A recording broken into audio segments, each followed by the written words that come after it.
team does a great job in like all the cards, even though some of the cards are a little harder to get. Yeah, yeah. Of course, I picked myself up. When you guys dropped the Amethyst version of me, I was like, yeah, I need to pick this up. Got it back down to a single-digit deficit. Uh-oh. Good move. Move. He's so fast. In the 2K, like, my team tournament, like, nobody has, like, all guys. Downtown Milwaukee is seen from the and David, well, winning a big part of it, David. Thank you. Here are the starters for Los Angeles. Green and LeBron at the 2 and the 3. JaVale McGee is out there with Anthony Davis, and it's Bradley in at point guard. And for the Bucks, Matthews and Middleton, the 2 wings. Giannis is the 4 with Lopez the 5. And it's Bledsoe in at the point guard position. Here's Middleton trying to get open as Lopez. They get it back. Left side out of the Kumbo. Pocket 4. And the dunk by Giannis. You know, he attracts a lot of attention, and Lopez making the most of it there to set his teammate up with an open look. And it's Davis finishing it off. Yeah, a nice, strong finish on the inside. But Greg, that's what he does. He's got the dunker mentality. An absolutely tremendous athlete, able to go up and finish over the biggest of defenders. For Milwaukee, they've gone 1 of 3 from the field to start this one so far. And he gets it to go. What a surge it's been for the Bucks at the top of the Eastern Conference last year. 60 wins, the most since 1981. Right, and much like those teams from the 80s, they fell short in the end. Again. And that's been the rub with the Bucks is, you know, as you look back at so many years in a row, so close, couldn't do it. And then this last year against Toronto, you know, they win the first 2. Game 3's double OT. And then all of a sudden, a week later, their season's over. So they've never quite been able to get over the hump since the days of Lou Alcindor. The nice thing is, though, this team is making the mandatory steps, it seems, that all these teams eventually have to make to get to where they want to go. Right. They're trying to keep the team together that they succeeded with last year. Sometimes when you have success, you think that you should keep that success together, and that can be dangerous because really I felt like that team underachieved. They lost to a Toronto team that they had just performed better than during the season. So what's that last piece that you need? And I guess the last piece for Milwaukee now is, can Giannis be the closer? We haven't seen it yet. Bill, you wear so many hats, writing, producing, performing. You're running the Ringer, which is highly successful. What role satisfies you the most?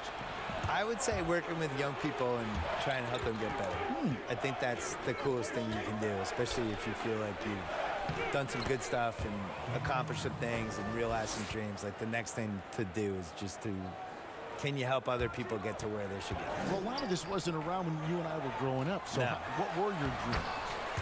My dream initially was just to write a sports column that people read. That's what I wanted forever, yeah.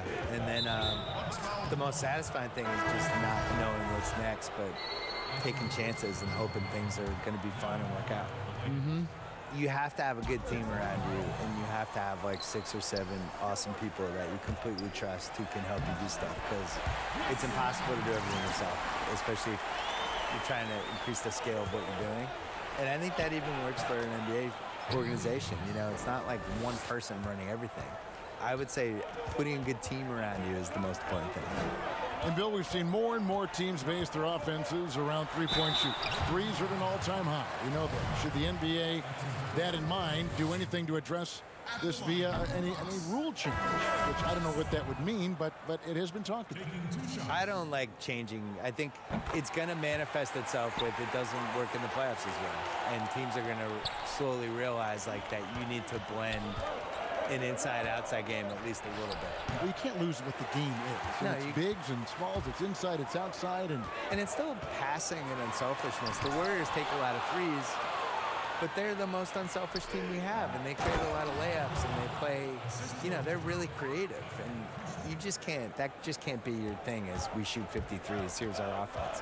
The problem is you're still going to get in these games where 2 points really matters, you know, and that's what you saw with KAWAI in the playoffs last year. These games slow down, it's going to be a 92-89 ending, and your team needs to get 10 baskets in the fourth quarter, no matter how you're going to get them. You still need somebody who can do that too. Boy, he makes it look so easy, doesn't he? Rising off the ground like that, Kuzma takes a lot of pride, not only in finishing with finesse, but power, too. Kept alive. Here's Antetokounmpo. Middleton finds Bledsoe. Here's DiVincenzo. James covering, and he's good on the three ball. How about the court vision of Middleton? Just so good at finding the open man. And it's Rondo with the ball for the Los Angeles Lakers. Trailing by 2. Last time they met was in Los Angeles. Yeah, they picked up the win in their last game against this club, and really it was a parade to the free throw line. Yeah, did a really good job of drawing foul after foul. Very physical and rugged in how they perform. And it paid off. Looking at who's out there now for the Bucks. Lopez, he's checked in for Lopez. Ilyasova comes in for Giannis Antetokounmpo. Pat Connaughton, he's checked in for Chris Middleton. And it's Hill in for Eric Bledsoe. The Lakers with the ball after the basket by Milwaukee. Morris with the bucket. Yeah, first and foremost, he's a pass-first team player, is Caldwell Pope. Love seeing that. Makes it off the glass. And they keep hammering away at him inside, forcing the ball into the paint. Lakers trail by 4. Down low. Here's Morris. Pass to Rondo. And there's the whistle. 3-second violation. The Bucks making a switch here. Korver's checked in. The Bucks shooting an impressive 60% early. We've got a 9-second difference between the shot clock and the game clock. Hill has the open look. The offensive rebound. Controls the rebound and puts it back up and in. And loving the hustle here early. I mean, they struck first on the offensive glass. And those putback baskets contributing to their lead, Greg. Morris against Hill.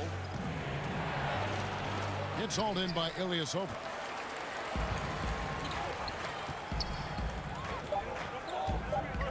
Back to Lopez. It's stolen by Rondo. And that'll be the Lakers as it goes out of bounds. Lakers retain possession. A free-flowing first quarter. Great scoring through 1. Bucks ahead. They're up.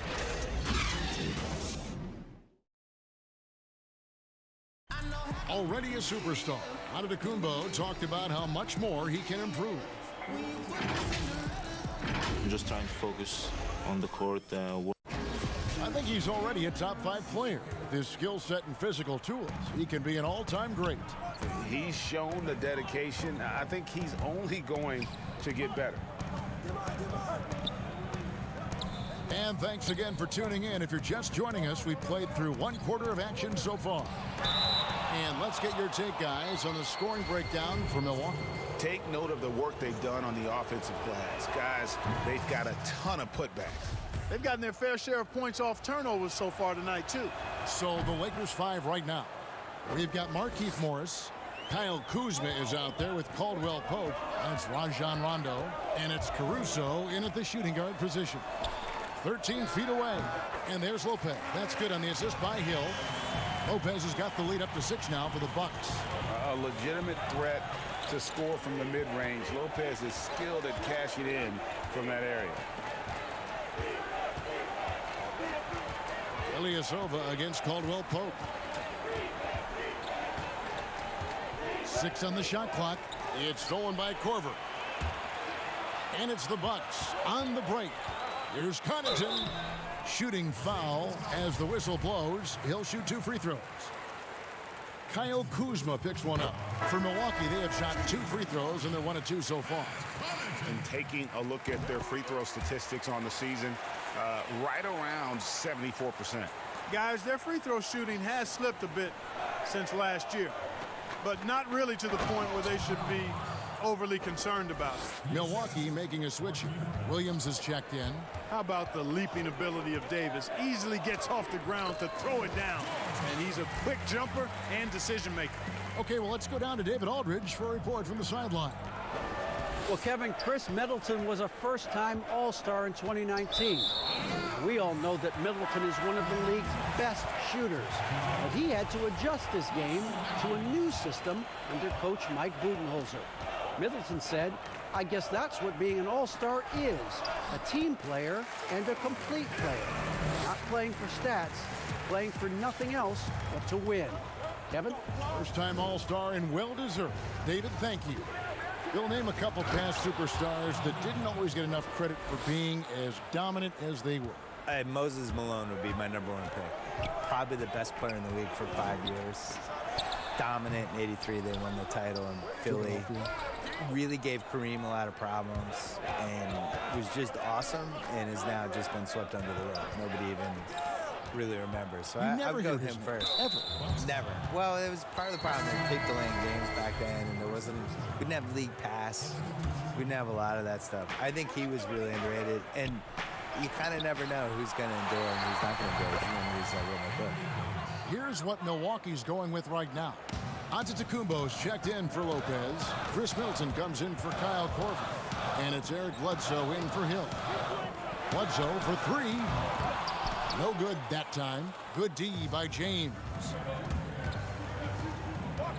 Green passes to Davis.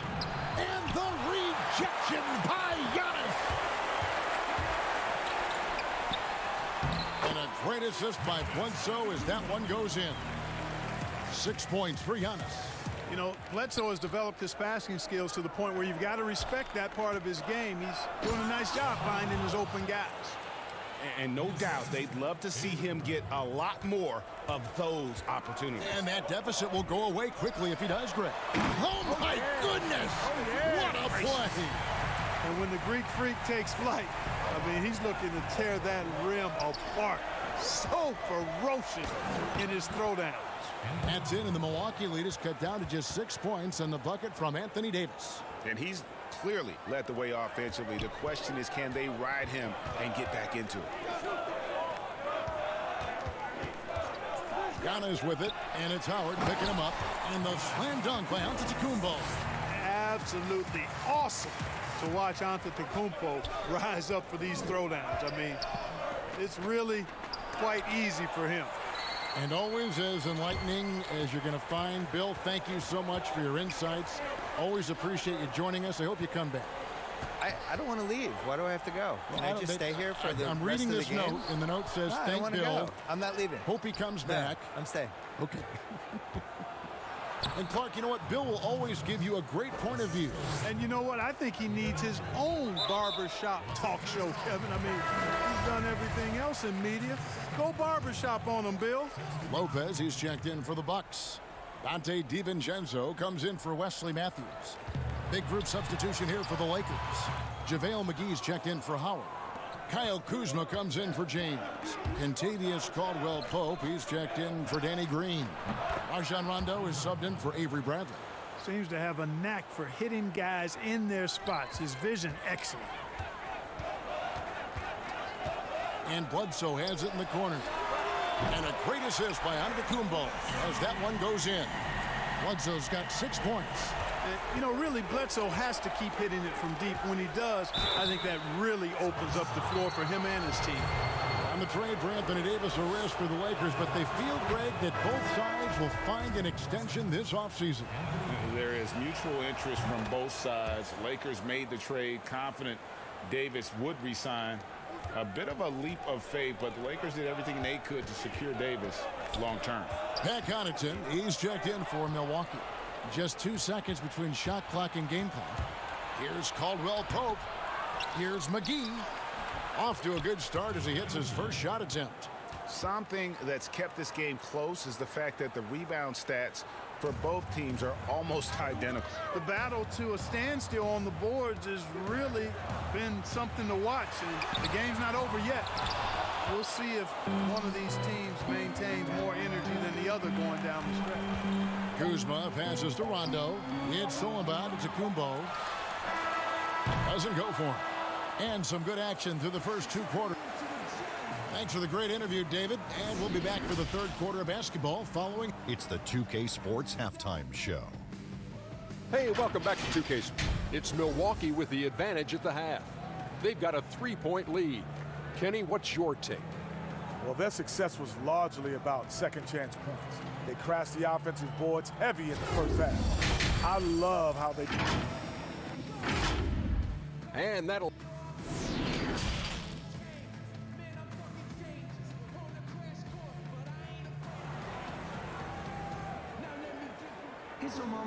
And after a fairly even first couple of quarters, the second half could turn out to be a great one as both teams try to gain an edge.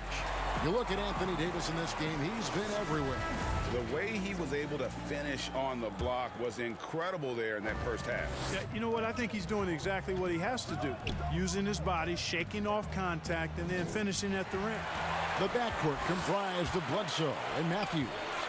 Middleton and Giannis are the forward tandem. And it's Lopez in at the 5 spot.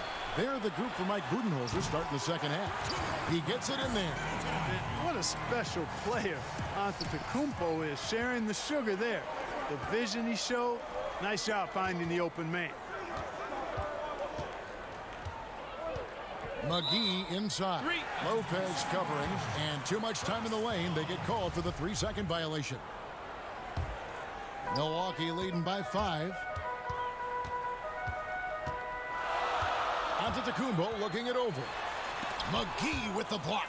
Boy, and the wingspan McGee has covers a lot of ground. Very useful for shot blocking. And he'll shoot free throws here. Clearly fouled on that shot that time. The whistle blowing. And the shooting guard, Wesley Matthews, a terrific defender who has no hesitation, Greg, in taking that long 3. It's a pretty good combination. Weathered an Achilles tear back in 2015, but has remained a steady rotation player. Clark, you were so prolific in so many areas of the game. Which part of basketball came the easiest for you? I think the rebounding piece. I always had a knack for sniffing out missed shots and had the size and timing and hands to chase down rebounds, but that was probably the strength of my game and the most unique part of it at an early age. And then the ball handling. My dad was 6'4" in the 50s, which meant you pretty much played inside, and he drummed into my head and my heart. Make sure you can handle that ball. So from the time I started playing, I was dribbling and making sure I could handle it, and it served me well during my playing career. They should continue to get the ball inside. The defense struggling to contain them. And when you make 5 in a row in close like that, it also takes pressure off your perimeter guys, too. Bledsoe passes to Ilyasova, and goaltending is going to be the call, so they get the basket there anyway. Just barely too late and catches it on the way down. He's already in the air there, committed, so can't fault him for going for the block. Kyle Korver, he's checked in for the Bucks. Hill comes in for Eric Bledsoe. Markieff Morris is checked in for the Lakers. Alex Caruso comes in for Avery Bradley. Hill kicks to Lopez, passes it to Middleton. Back to Lopez. Ilyasova passes to Lopez. The stupendous finish in traffic. And the Bucks lead by 7. A decent contest there by the defense, but Lopez, unbothered, unfazed. Shots good by Green. On a nice little roll here to start this half, connecting on their first 3 attempts. On the wing, Hill. He's got 6, and oh, he blocked it and deflects off the backboard. On the wing, Green. Guarded by Korver. McGee. No good there, and Milwaukee will come the other way. Well, Milwaukee is exactly what a small market success story looks like. Yeah, you know, a great eye for talent and also some good fortune in landing a player like Giannis in the draft. And small market teams have to home grow their superstars. Then they made smart moves surrounding Giannis with talent and an outstanding coach. The front office deserves buku credit for how they've turned this team into a finals contender. Man, how about the vision of the hometown hero, George Hill, spotting a teammate and whipping it over quickly. Here's LeBron and the dunk by James. And that's his style right now. That's his game. He plays it as well as anyone. And when we get to crunch time, that's when he's at his best. Hill kicks to Middleton. There's 1:34 left in the third quarter. Lopez finds Korver. The Bucks working the ball around. And the shot goes in. Korver's got his second bucket tonight. Nice job creating for the easy deuce. McGee, the pass to LeBron. And finished off by LeBron. You've got to keep this guy away from the basket. I mean, that's about as easy as it gets for LeBron. Here's Hill. McGee with the block. And now running it up the court. Green pushing it all the way. Lets it go. And Middleton with the block. And he recovers it. Good on that shot. And with that, the Bucks lead is cut to just 3 points on the basket from James. That's the 10th straight point they've given up in the paint. And you know, it doesn't matter how good your defense is on the perimeter if you're going to allow easy ones inside like that. And some changes here for the Bucks. Robin Lopez is checked in for Lopez. And it's Dante DiVincenzo in for Chris Middleton.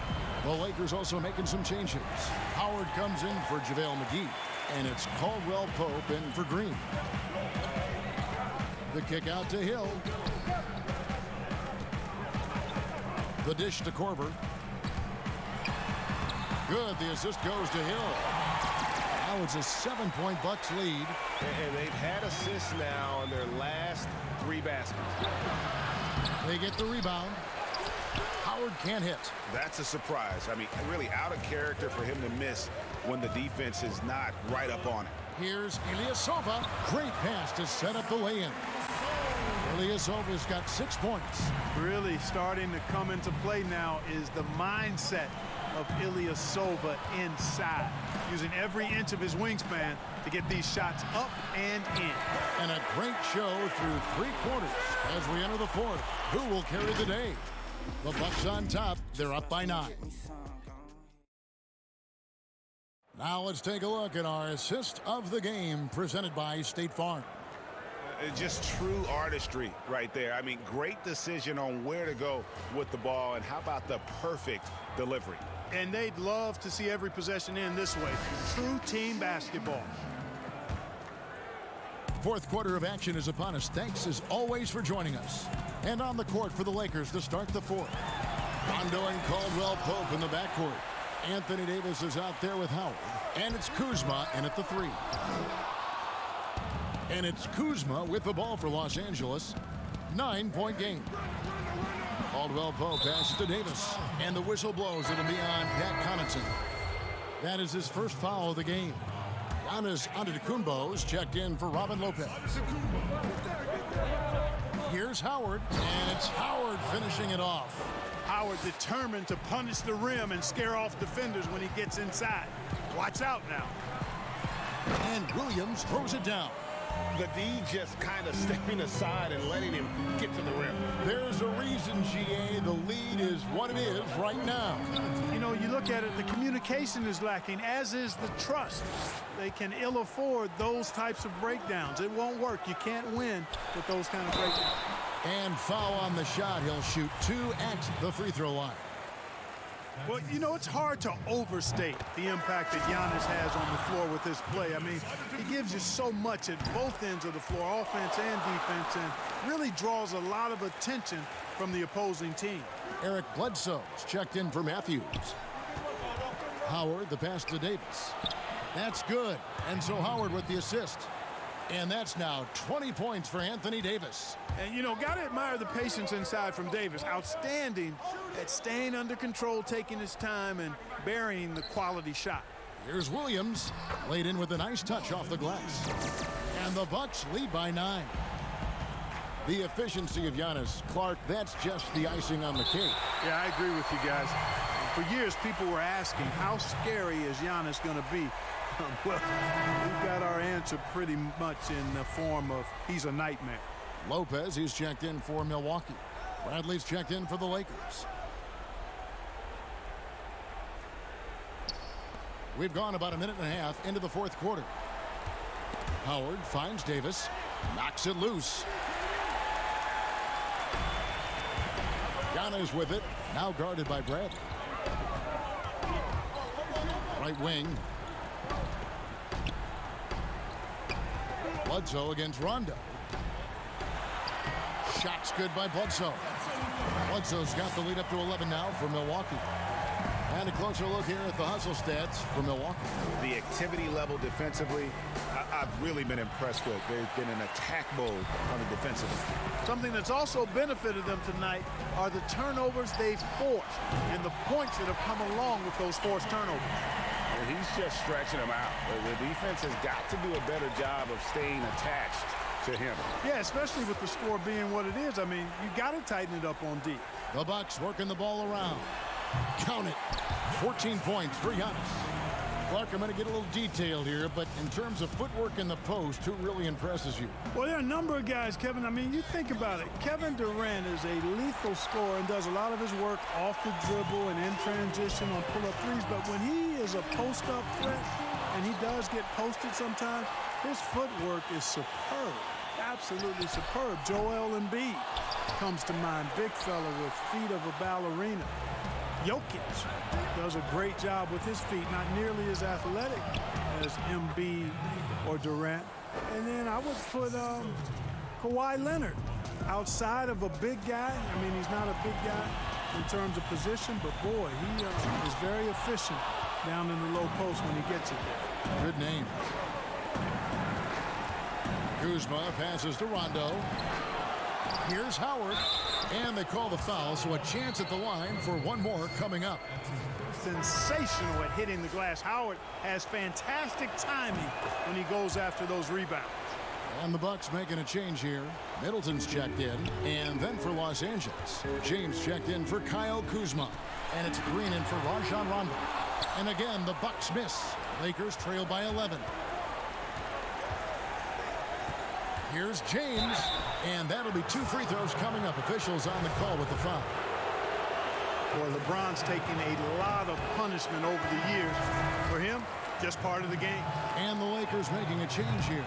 McGee's checked in. Milwaukee leading by 11. The pass to Bledsoe. To the paint. Here's Antetokounmpo. And Antetokounmpo slams it in. Not surprised at all. He's shooting it well and scoring points in bunches. McGee.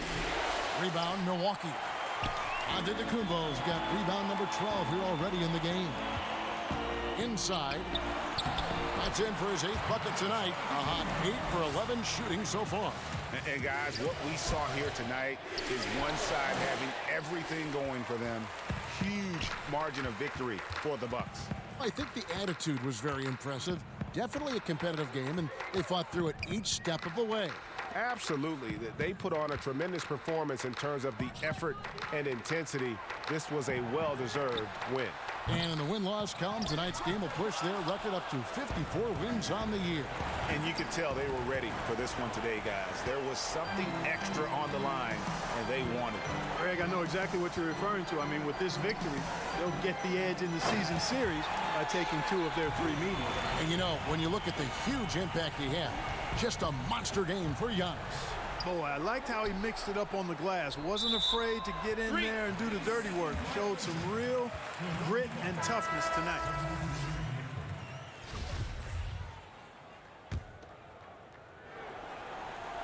And here's Brown. He'll bring it up for Milwaukee. Giannis outside.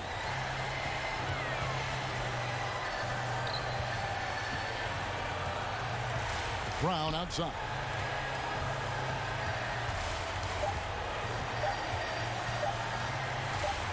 McGee with the block. So no problem for Milwaukee as they get the win. This game may not, David. Thank you as always. And that'll do it, folks. For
already threw it.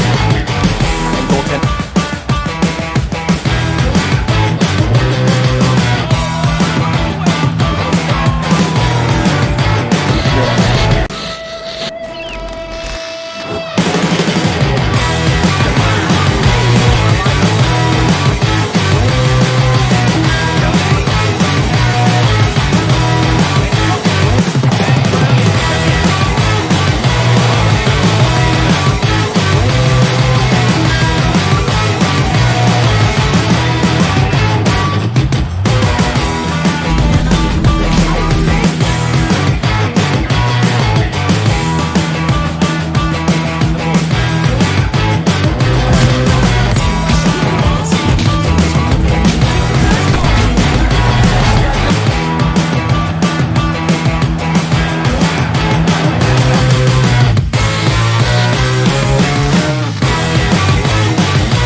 Good run, man. You are mopping the floor with me right now.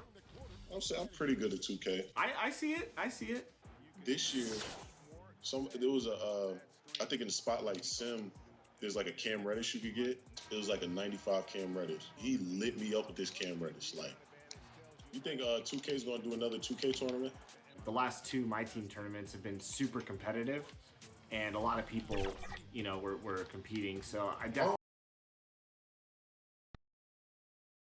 And the starting lineups have concluded. So just sit right back and relax. We'll be back.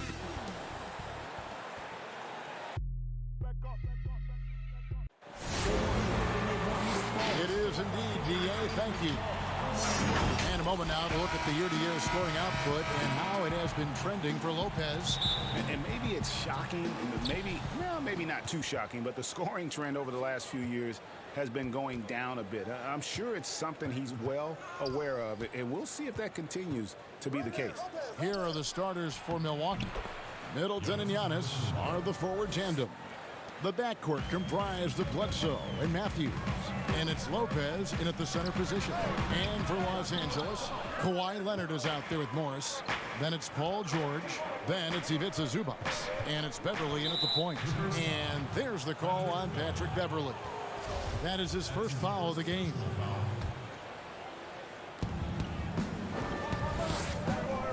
Giannis against Morris. And Antetokounmpo slams it in. Yeah, I mean, the ball handling and body control for a guy that's Giannis's height, it's really impressive. Over in the corner, Zubac. Steve, compare it now to when you were playing. Did teams go deeper into their benches than they used to? Yeah, they do. I think because of this load management, resting players. So you see a lot of guys play a lot. And also what they've done right now with the G League, being able to bring guys up. They use those guys, and I think it helps a lot, even not on games, but in practice. You'll see more guys are involved in giving guys rest. Yeah, that makes sense. Oh, inflicting some punishment with the two-hand flush. They're going for the throat. And George, here we go. To halt the run. Rebound, Milwaukee. Last time they met was in Milwaukee. Not a close contest either. The last time they got together, everyone in the rotation played solid, and the bench was the difference. Great scoring output from that second unit. Such a luxury to have that extra ammunition. And they have owned the paint so far, and the score reflects it. I'll tell you, this was their strategy coming in. They obviously identified a weakness there inside. There, they get it going. 1 for 4 now. Always feel good to get that first one. Leonard against Bledsoe. Here's Lopez. Here's Giannis. Pass to Lopez. And the dunk by Lopez. They've been excellent so far, coming in with a well-balanced attack. And it's helped them build an early lead. They just need to stay aggressive. And George able to finish. Just in a perfect position to grab that rebound and then get the putback. Antetokounmpo passes to Bledsoe. And a great assist by Antetokounmpo as that one goes in. Bledsoe's got his second bucket of the night. Oh, great ball movement there. Now the pass to Leonard. Stolen by Middleton. Here's Lopez, and the rejection by Zubac. And now running up the court, Leonard pushing it up. 2 minutes. Giannis kicks to Matthews. No good with the triple. And here's Beverly. He brings it up for the Los Angeles Clippers. They trail by 11. Giannis outside. High post Lopez. Pass to Middleton.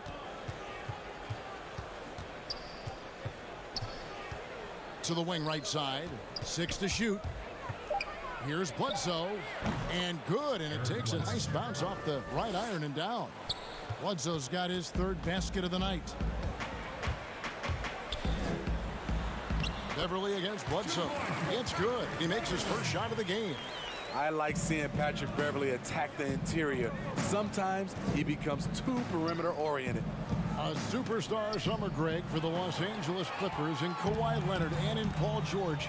Greg, they have 2 elite wings, great defenders in their prime. Give them credit, but also Kawhi Leonard pushing the levers behind the scenes. He wanted another superstar to join him in recruiting Paul George, who still had 2 years left on his deal in OKC. Kawhi took unprecedented control of his free agent destiny. A 3 from Leonard gets the three-pointer to fall. Leonard's got 5 points so far. Kawhi with the 3, showing he's able to stretch the floor more and more. Middleton the pass to Lopez. The 3, Bledsoe. That one doesn't drop. Clippers trail by 10. Here's Leonard. Outside for George. Over Middleton. And it's George missing. It's been a rough quarter for him. Can't seem to find any kind of rhythm. Here's Giannis. And the slam dunk by Antetokounmpo. Yeah, we're seeing some fireworks from them already. They established the pace. They made shots. This is why they're way out in front. Leonard, and it's sent back by Lopez. It's a bonus whenever Lopez comes up with the swat. Want to see Giannis Antetokounmpo. He's feeling it tonight and has been the driving force for the Milwaukee Bucks. Between his points and his rebounds, he was a star. My inspiration really came from my mother. Well, what a story. George worked hard to get back and is not disappointed in his return. You know, recovering from a devastating injury is never easy, but George's perspective and commitment helped him to overcome it. And if you're just tuning in, we've got a wide margin on the scoreboard, but plenty of time left for a comeback. And for the Bucks here, they've been putting a show on, guys. Way to set the table. Offensively, they dominated on the interior. They came in looking to attack from the get-go, willing to be physical and setting the tone. They've got Jackson. Jermichael Green is out there with Montrezl Harrell. Then there's Landry Shamet, and it's Williams at the shooting guard position. So that's the lineup on the floor for the Clippers. Jackson misses. Milwaukee leading by 12. Well, there's Don Ilyasova, a bit of a journeyman in the NBA, Greg, the last handful of seasons. Good motor on the glass, and he can chip in for a 20-point game every so often. And now in transition, here's Williams. Here we go. Count it. Williams has got the first basket of the second quarter for the Clippers. In attack mode pretty much every game we see him. This time, Williams getting it done in transition. Pass to DiVincenzo. Trying to find Ilyasova and gets it to him. Hill has the open look and not going to go. He misses the first attempt on the night. Guys, they're looking for a way to score here. Yeah, they've had a tough time taking the lid off. For Milwaukee, they've gone 0-4 in the second quarter. Obviously, that needs to change. And keeping us updated from the sideline, let's swing it over to David Aldridge. Well, Lou Williams won Sixth Man of the Year for the third time last season. He joined Kevin McHale and Detlef Schrempf as the only players to win the award in consecutive seasons. And with the most career points ever scored off the bench, maybe they should just name this award after him. Kevin? David, I'm all for it. Thank you so much. And boy, is he in good company. Here's what Milwaukee's going with right now. Robin Lopez is checked in for Giannis Antetokounmpo. Williams comes in for Ilyasova. And it's Korver in for Pat Connaughton. They're consistently finding ways to get the ball inside and taking full advantage. And it's out of bounds. The Bucks able to retain possession here. And this is what the schedule looks like for the Clippers. On Friday, they'll be facing Kyrie Irving and the Brooklyn Nets. And then on Saturday, they'll be facing Drew Holiday and the New Orleans Pelicans. And looking at the Mavericks matchup, this is one where it would take a complete meltdown for them not to come away with the win. Anything can happen, but I'd be shocked if they don't come out on top. Outside Williams. Shot from 12. Rebounded by Korver. I'm not sure the defense affected that shot. That was just a blown gimme. Got a piece of it. Taken away by Williams.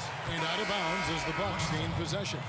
So for the Clippers, Marcus Morris comes in for Green. And George is subbed in for Jackson. Here's Hill. They lead by the biggest margin of the game, 15 points. Left side, Williams. Los Angeles with another miss. It's a +5 advantage for them in rebounding after that one. Here's Korver. The putback. He hangs in there and cashes in on the second chance points. You love the way Robin Lopez just goes after those missed shots. That's where he can do damage.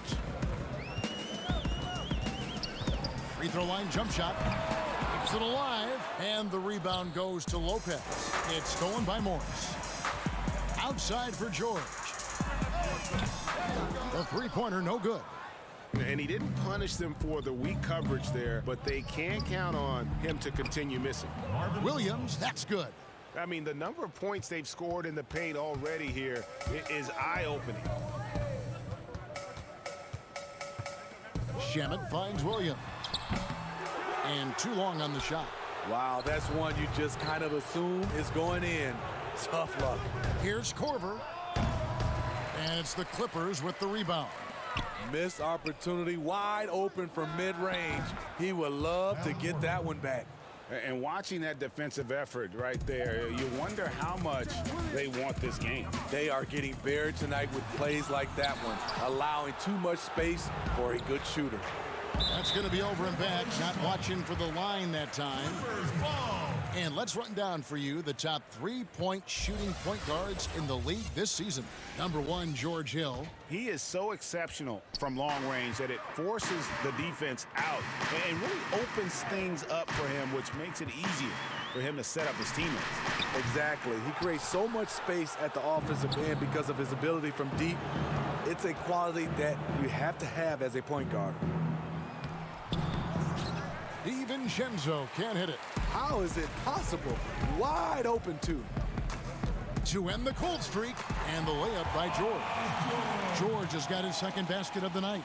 And those are the kind of nice inside looks they've gotten here in the first half. Here's Williams. Great D that time from Harrell. That is some tough defense there against one of the better finishers in our game. Can't hit from in close. It'll count. So as we conclude the first half, all right, David, thank you. We'll be back after halftime for the start of the third quarter. The 2K Sports Halftime Show. Hey, welcome back to the end. It was a big-time first quarter for Giannis Antetokounmpo. He had 10 points, 6 rebounds, and 2 assists. And that...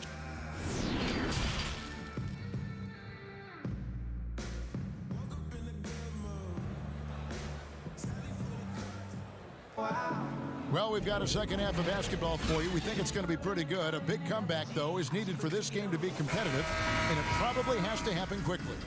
You look at Antetokounmpo, and this game has been everywhere.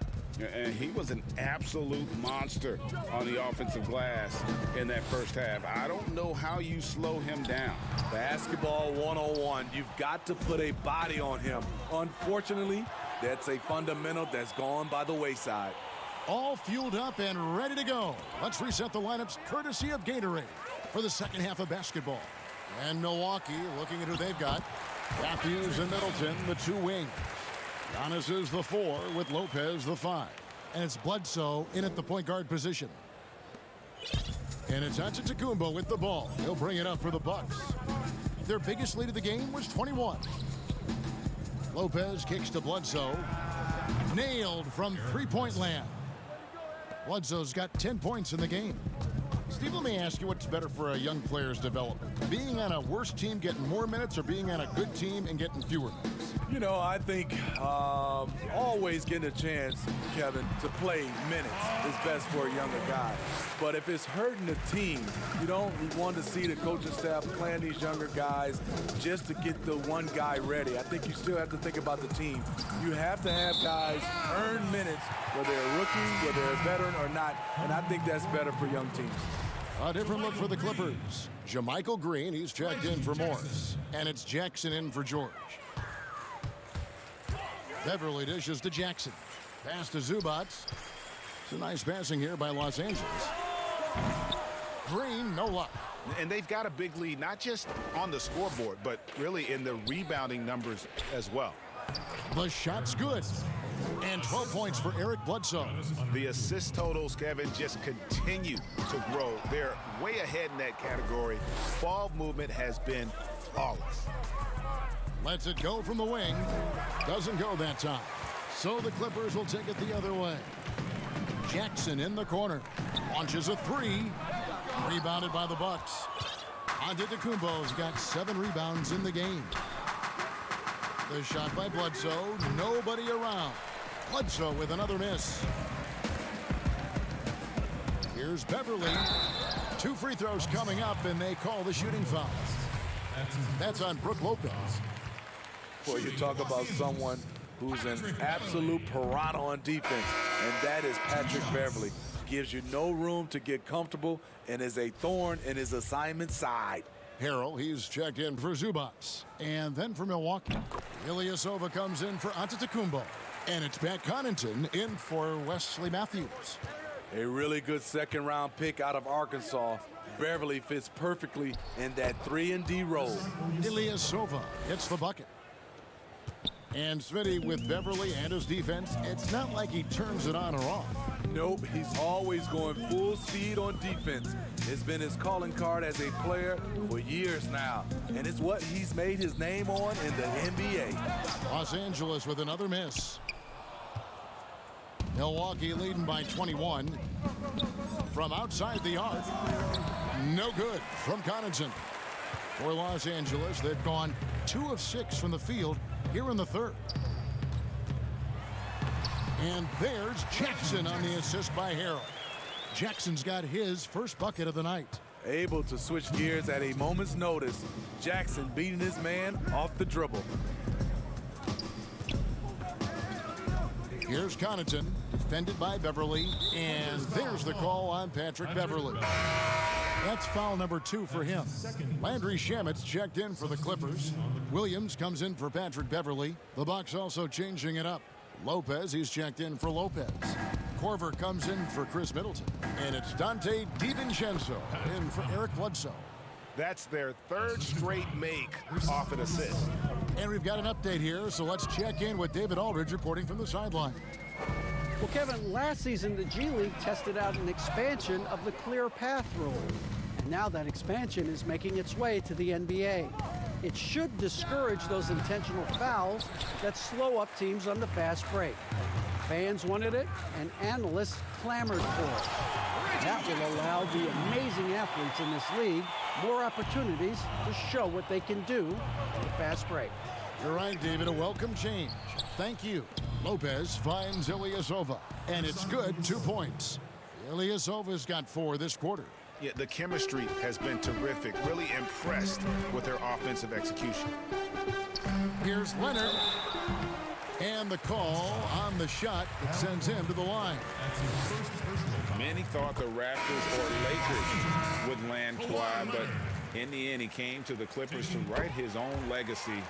Returning to Southern Cal, where he grew up, was a big part of his decision. The big surprise was how Kawhi was out recruiting other stars behind the scenes to join him with the Clippers. Morris is checked in for Reggie Jackson. Oh, how about the finesse there? Nice little gentle touch on the board. And you know, when you have that gentle touch, those tip-ins are easy to come by. And foul on the shot, so he'll get a chance at the line. For Los Angeles, they have gone 4 of 6 so far from the line, missing a couple. And really, the form at the line all season has been terrific. 79% as a team. And the Clippers making a change here. George is checked in. Williams, he's checked in for the Bucks. Hill comes in for Kyle Korver. Out to the wing. Here's Connaughton. Good, and it's Hill picking up the assist. Connaughton's got 5 now. Nice dime to the open man. George Hill, more of a combo guard, making things happen right there. Shot and game clock separated by 5. It's stolen by Hill. To the middle. Here's DiVincenzo. He's covered by Shamet. And he gets the whistle. 2 free throws coming up.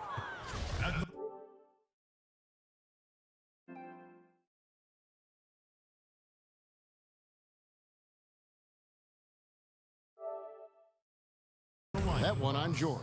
The Bucks shooting their first free throws of the night. Taking 2 shots. And the first one drops.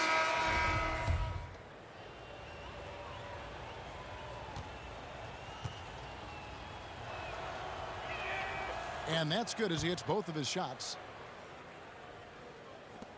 7 seconds left here in the third quarter.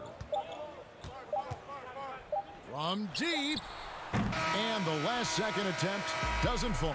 And so it's Milwaukee finishing the quarter up by a... Head coach Mike Budenholzer is mic'd up along the sideline. Scored again for this quarter, 0-0. And 1 quarter to go in a game that to this point has not been an evenly fought contest. Williams and Shamet are the guard set.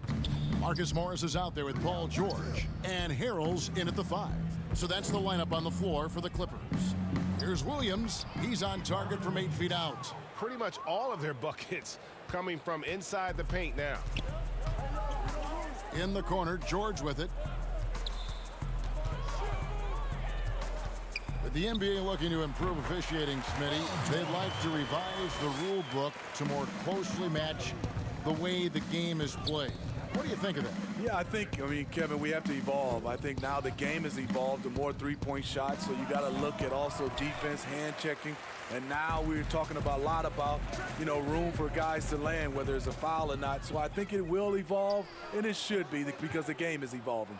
And it's Williams finishing it off. Yeah, still possessing the athleticism. Williams is sensational at finding ways to throw it down. Harrell the pass to Shamet. A three from Morris. Sinks the triple. Woo! He got a clean look, and he makes the defense pay for disrespecting him. The pass to DiVincenzo. It's Hill on the wing. Lays it up and banks it in. They should continue to get the ball inside. The defense struggling to contain them. Shamet with it. Williams picks him up. Matthews against George. He doesn't hit that one. +8 in the rebound differential. One more reason why they're in control. And the basket by Hill. Floor spacing is so crucial. That's something that George Hill definitely brings to the table. From 12 feet out, and that one's good. Shamet.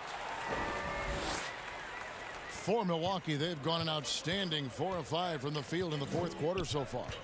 Antetokounmpo kicks to Matthews. Hill passes to Williams. Good, and it's Hill picking up the assist. And that's 10 points for Williams. Not a lot of resistance on the inside, and they're taking full advantage.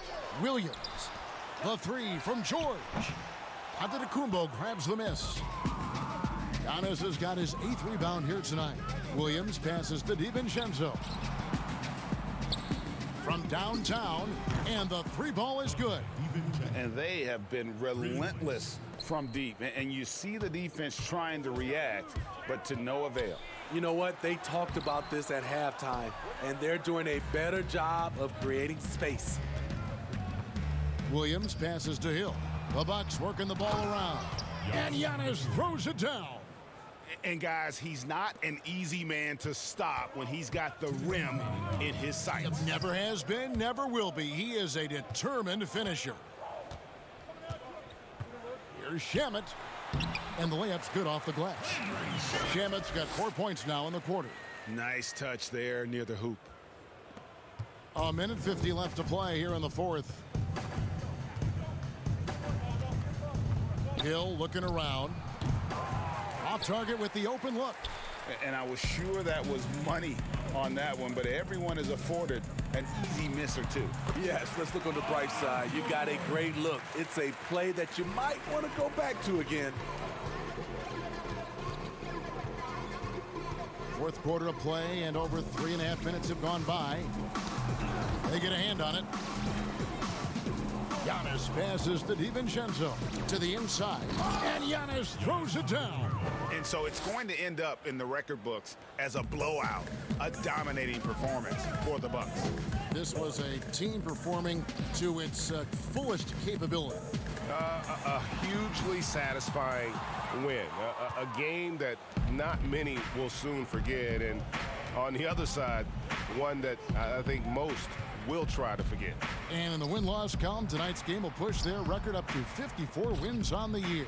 And they've really had a dominant run of games against this opponent this year. They played them 3 times and won every one.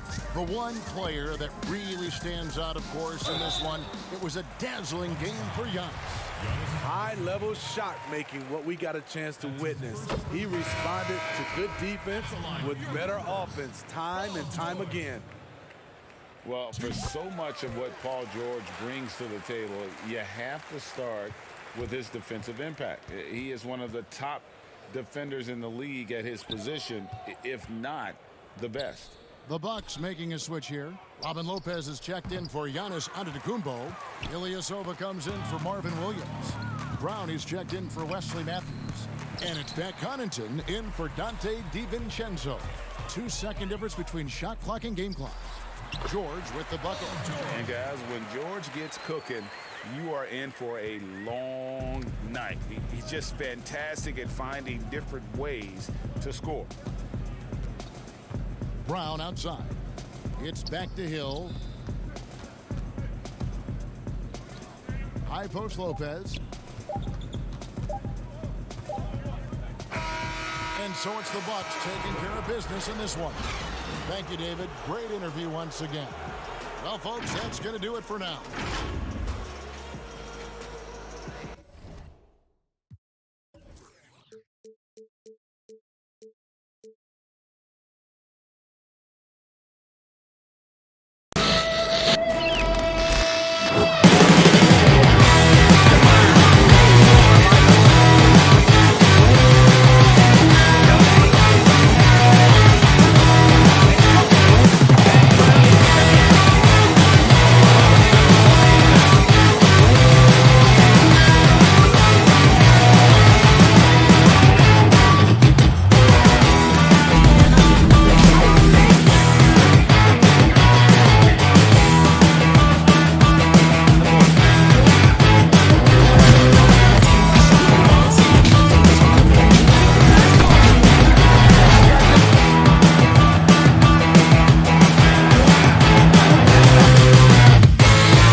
puck pickups, upper and lower body fluidity, and goaltending.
checkouts, upper and lower body fluid, and goaltending.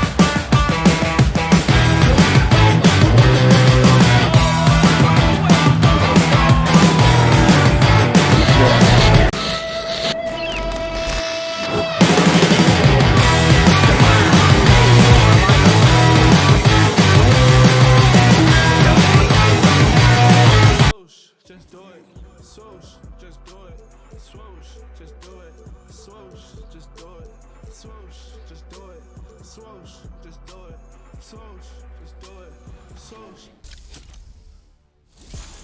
What's up, everybody? I'm my team producer Robbie, here to talk to you about Galaxy Opals and Pink Diamonds for free in my team. The historic Spotlight Sim is here, and your shot at just do it. Defense, get through it. See the pass, I threw it. Overshot, I shoot it. Wanna be like Mike. I'm dead to the swoosh. I don't know no brand, all I know is a knife. To get away with a life. You gotta take sacrifice. Yeah, even might have to do some things you don't like. Swoosh, just do it. Swoosh, just do it. Swoosh, just do it. The view high above our broadcast location tonight, the Staples Center in Los Angeles. It's the NBA on 2K Sports. Chris Webber's and a chance to take a look at some numbers for Morris.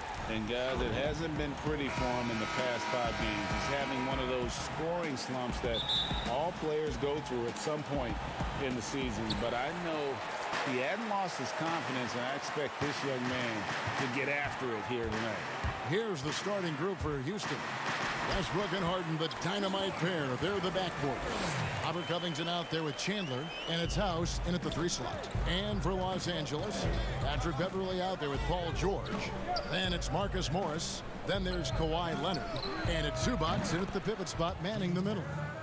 Inching closer to the postseason, Chris, the playoffs right around the corner. Is there anything you would change with the playoff format?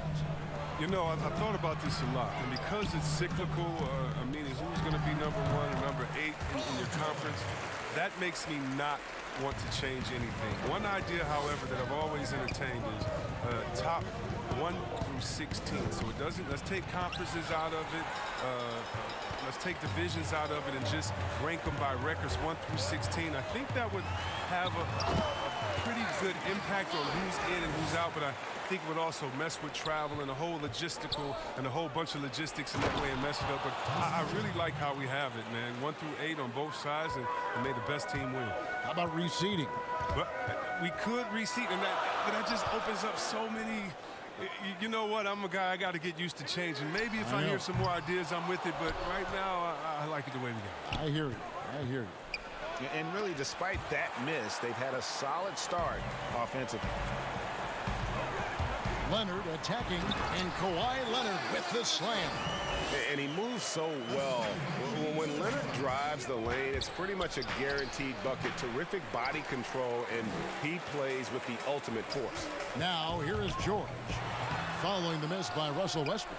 That's the kind of D you need when he's got the ball near the hoop. They were all over him.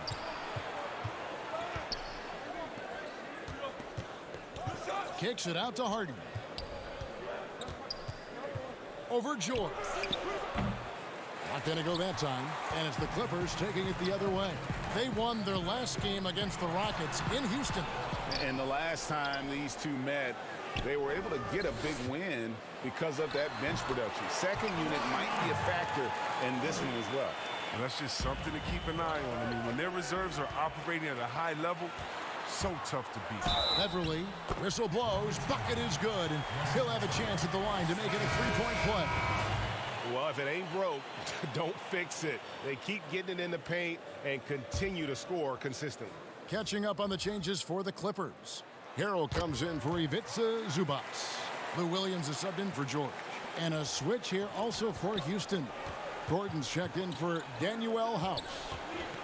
Yeah, there's no doubt that Houston now is championship or bust. We've seen it. I mean, they've dished out huge contracts going full win mode now. I mean, they're putting it all on the line with this team.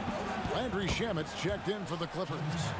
And terrific floor awareness. I mean, it's obvious Covington has a great feel for when his teammates are wide open.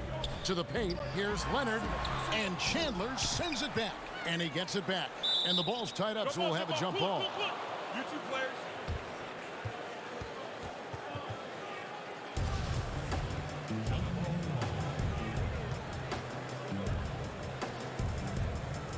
Clippers with the ball. Morris dishes to Harrell. Pass to Leonard. Hey, yo, right here. Passes it to Morris. Puts the move on. Good D by Covington. And the Rockets desperate for a return to the NBA Finals.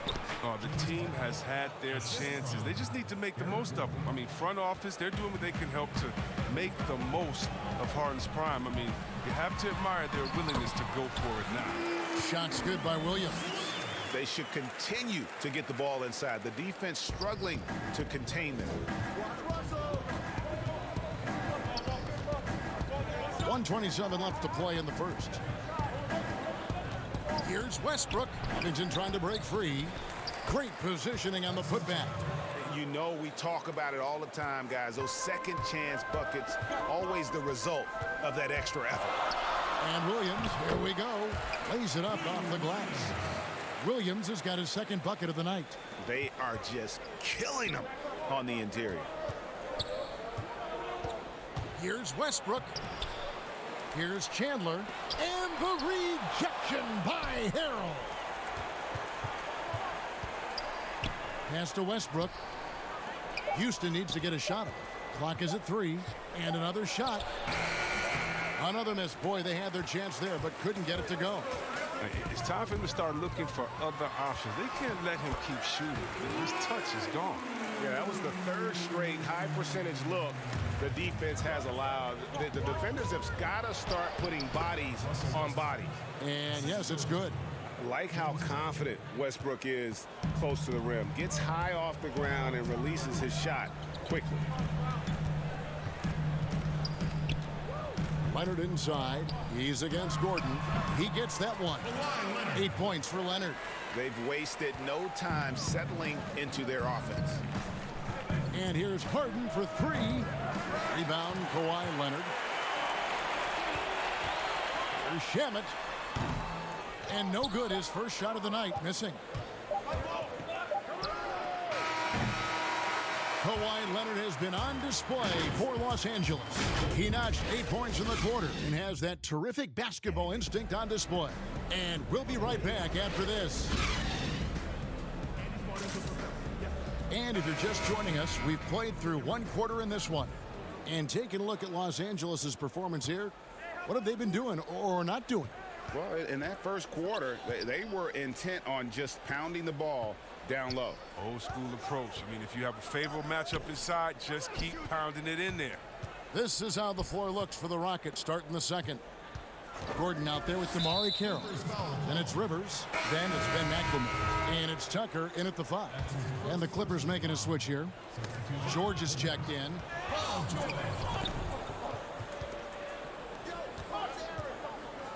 Tucker, the pass to Carroll. Rivers kicks to Carroll. Back to Rivers. Lays it up and in on the nice reverse. Rivers has got the second quarter going with the first basket of the period for the Rockets. That's tipped. Stolen by Gordon. McLemore with the ball. George picks him up. And Rivers gets it to go in on the assist from McLemore. Rivers has got 4 points now in the quarter. Clippers leading by 3. And what a journey it's been for Austin Rivers since being drafted 10th overall back in 2012. Looked like he might not have what it takes to be an NBA player early, but he persevered and is now an integral part of this group. All right, let's catch up with our sideline reporter, David Aldridge. Well, Kevin, we know about Lou Williams' story. The 3-time Sixth Man of the Year may be undersized, but he keeps finding angles to score. Williams said, "I can't shoot straight up. I've always played crooked. It's weird, but it's something I've developed, fading away from guys.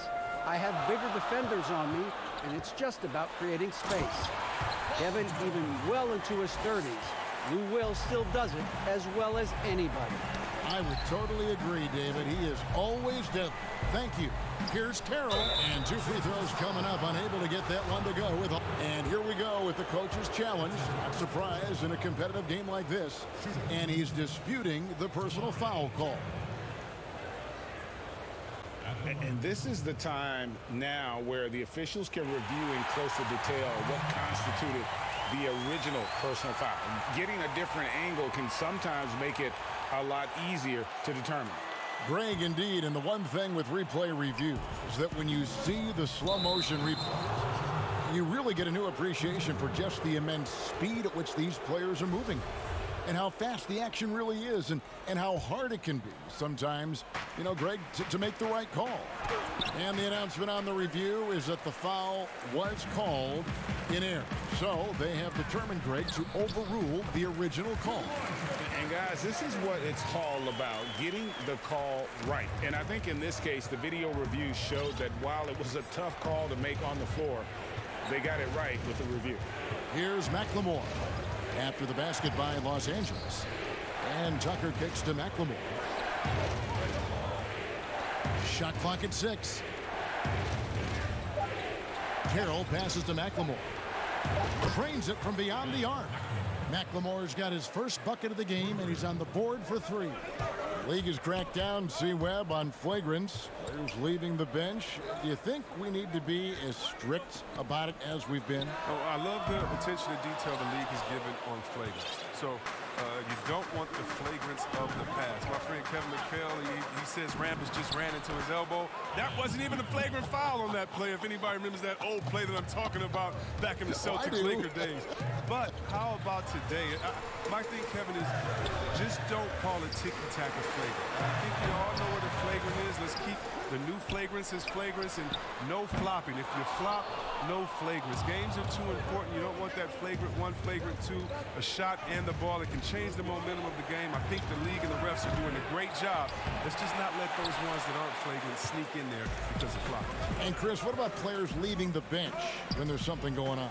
Well, I'll tell you what, the league has always been great about that. And now what's funny is if you watch the games, there's an assistant coach that is designated just when he sees a scuffle on the floor.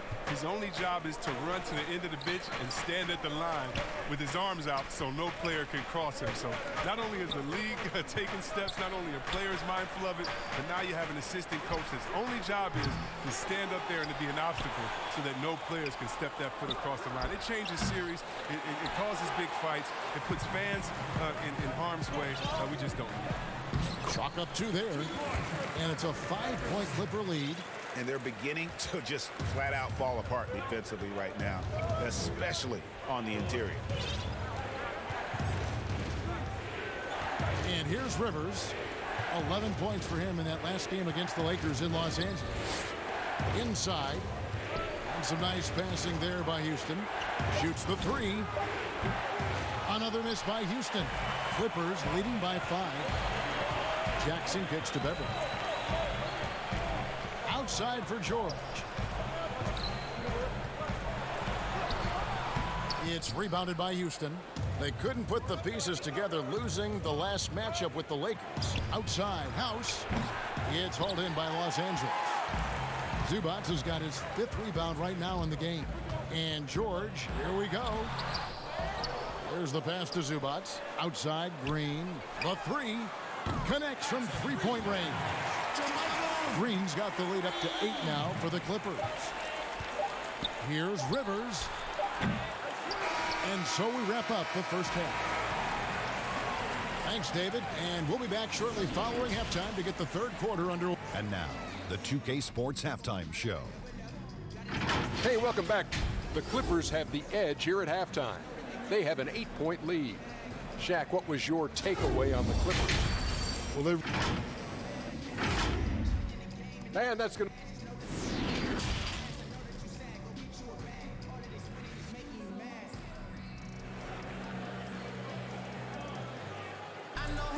And we hope you've enjoyed the broadcast so far. We're halfway through the game.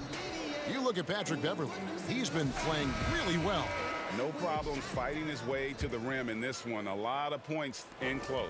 Yeah, slicing through the gaps in the defense. I mean, getting many of his buckets in the paint. Paul George is out there with Patrick Beverley. Then it's Ivica Zubac. Then it's Marcus Morris. And it's Leonard in at the 3 spot. That's who's out there for the Clippers.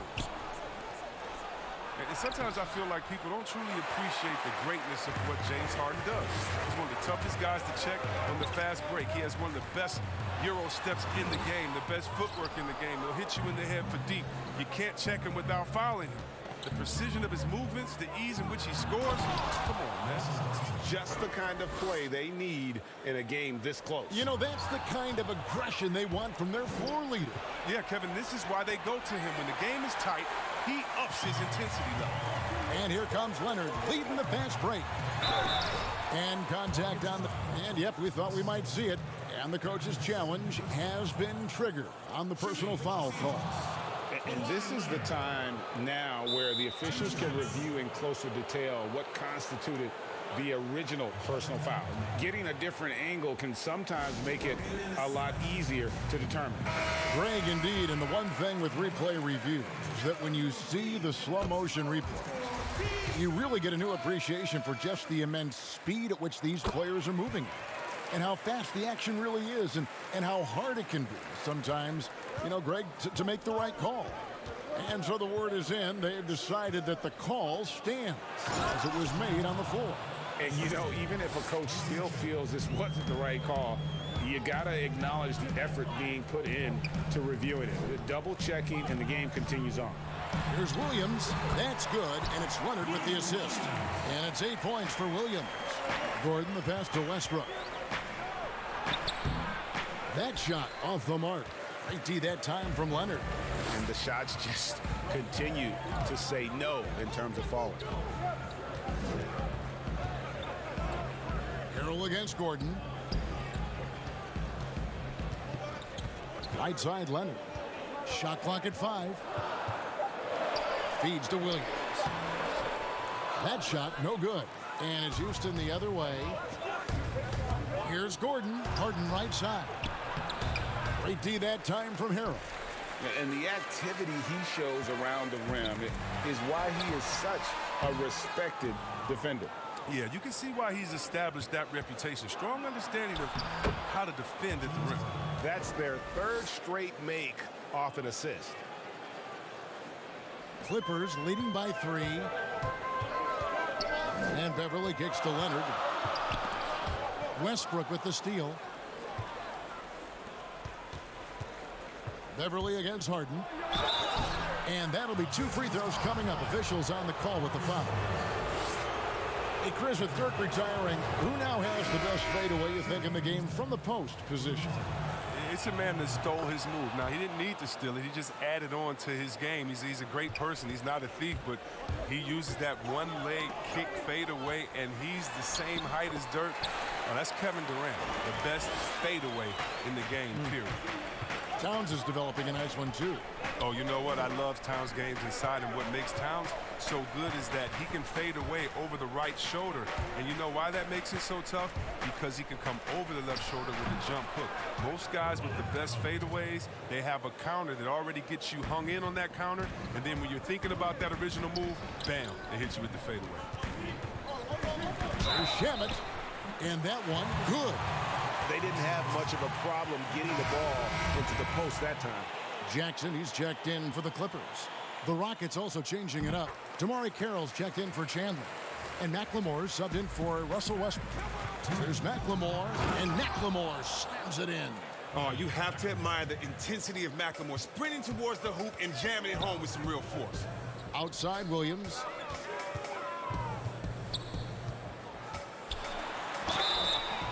And foul on the shot. He'll shoot 2 at the free throw line. Greg, I'm just so impressed with the level of finesse and craftiness that Lou Williams always plays with.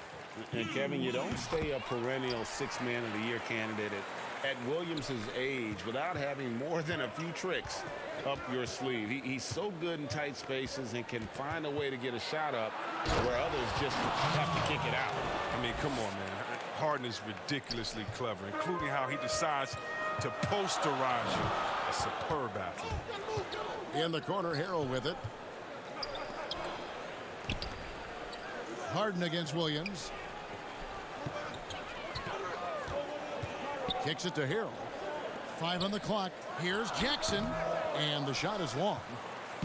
And so it's Harden bringing it up for Houston. Trailing by 2. Covington passes to Harden. That doesn't go in. Had a chance, though, to take the lead. The Clippers have gone 3 of 7 on field goal attempts here in the second half. The Clippers have been excellent at the free throw line here today. A flawless 6 for 6. And really, the form at the line all season has been terrific. 79% as a team. That free throw good from Shamet. And they're doing a better job of working themselves to the line here in the second half. George is checked in for Williams. And a switch here also for Houston. House is checked in. Oh, he's never rattled at the stripe. Always has that nice soft touch on his free throws. Harden's shot is off. A chance at a 2 for 1 if they want it. If I'm them, I try. And George with the stuff. Yeah, you see the athleticism George had on that dunk. It's so quick and explosive. Gets to the rim in an instant. It's 3 on 3 on the fast break. Here's Shamet. The shot's good on the assist by George. And now an 8-point Los Angeles lead. You gotta love his hustle, leaving the defense no time to react. And how about then not settling? I mean, instead of being lazy with the shot selection, they go right to the rim. There's a 4-second difference from the shot clock to the game clock. Morris kicks to Harrell. Some nice passing here by Los Angeles. From deep 3-point range, the rebound by Harden. Harden's got his 4th rebound in this one. Stolen by Jackson. Here's Shamet. And he drops in the layup off the glass. Shamet's got the lead up to 8 now for the Clippers. And this is why coaches talk about playing with pace. The scoreboard tells it all. Yeah, because it's so hard to prevent transition scores. Whenever you get an opportunity to get out and run, take it. And so it's Los Angeles, holding on to an 8-point lead heading into the break. And they've done a phenomenal job down low, so many of their points coming right at the rim. Come on, guys, come on. Play our game. Play our game. Get it. And this is it. Glad to have you along for this 4th and final quarter. Los Angeles leading by 8. Our 4th quarter action underway, presented by Gatorade. All fueled up and ready to go. Let's reset the lineups. Taking a look at the Rockets. Harden and Gordon, the guard tandem.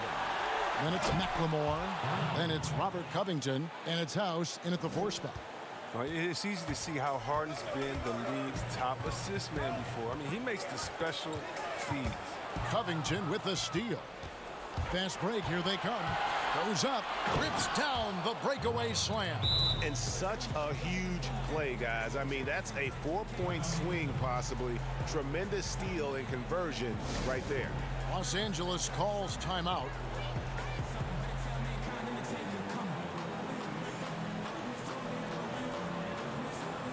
And Los Angeles with some changes. JaMychal Green, he's checked in for Montrezl Harrell. Leonard comes in for Landry Shamet. And it's Patrick Beverley in for Reggie Jackson. The Rockets also changing it up. Chandler comes in for McLemore. And Russell Westbrook is subbed in for Gordon. It's a chance now to catch up with the 4th member of our crew, Hall of Famer David Aldridge. Well, during that last break, Kevin, I got a chance to hear what Doc Rivers said to his team. He's encouraged where they are at this point in the game, but he told his guys things can turn in a blink. What we need to do is execute the rest of the way. So we'll see if they can finish this one off, Kevin. Thanks so much, David. Just fantastic movement by Beverly. So effective in clogging passing lanes with his quick hands and anticipation. Harden has a wide open look. Drills the 3-pointer. Harden's got 16 points here in the second half. And with that 3, his 2nd of the half, he's equaled his total from before the break. Zubac, the shot's good on the assist by George. George has got 4 assists now tonight. Here's Chandler. That shot off, so Los Angeles will take it the other way. George dishes to Leonard, and the basket is good, and he's got a chance here for one more at the line. And 10 of their last 12 coming off assists.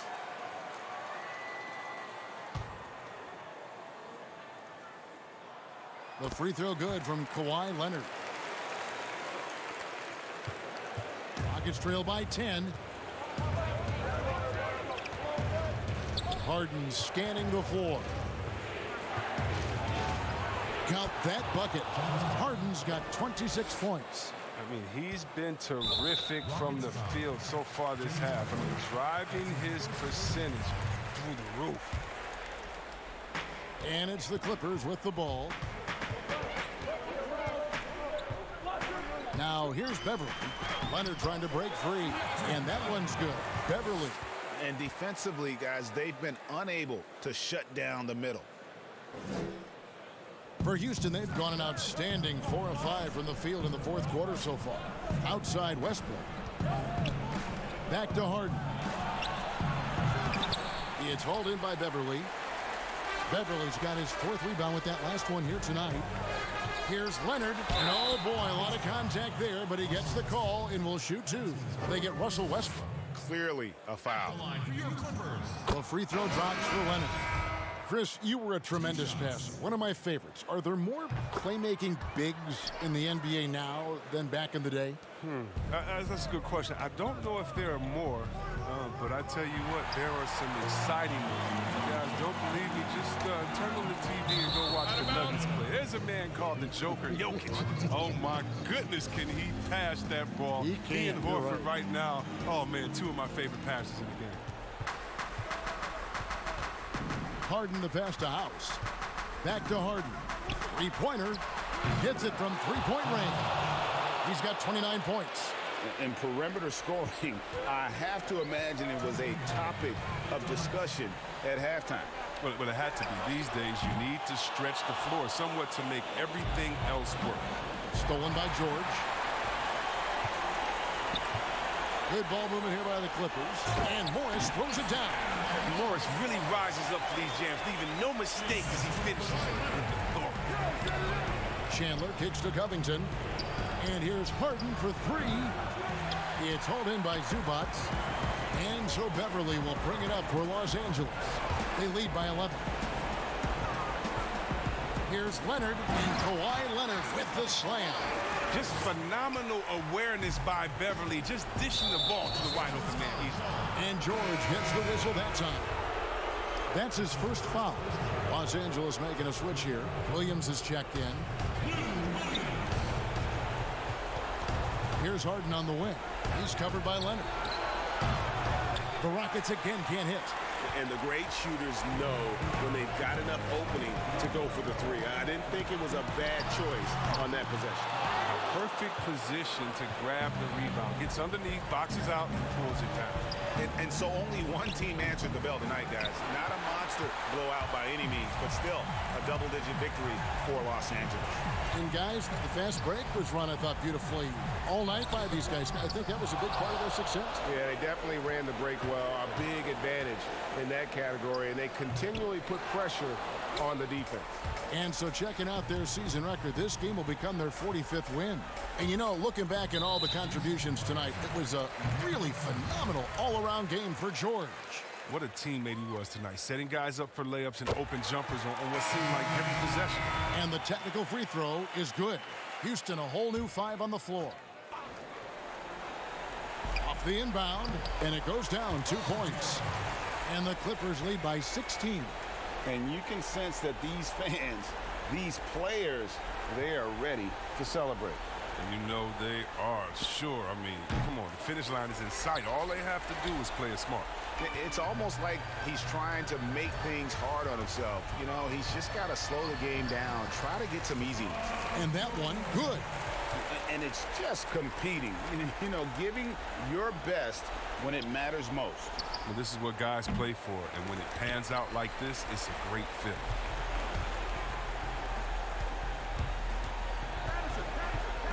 It's stolen by McLemore. Here's Rivers. That one good for 2. These buckets help Rivers get going. The defense can't allow him to get comfortable from there. George way outside. Yep, it's good. And obviously his momentum from the last game has carried over. All right, David, thank you. And that about wraps it up.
and lower body fluid. And goaltend.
If you complete all of the Historic Spotlight Sim challenges from the Eastern Conference, you will get a Galaxy Opal Gilbert Arenas.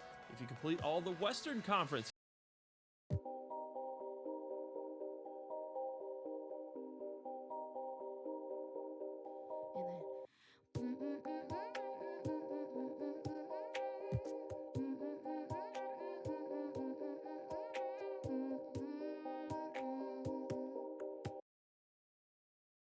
And the Lakers.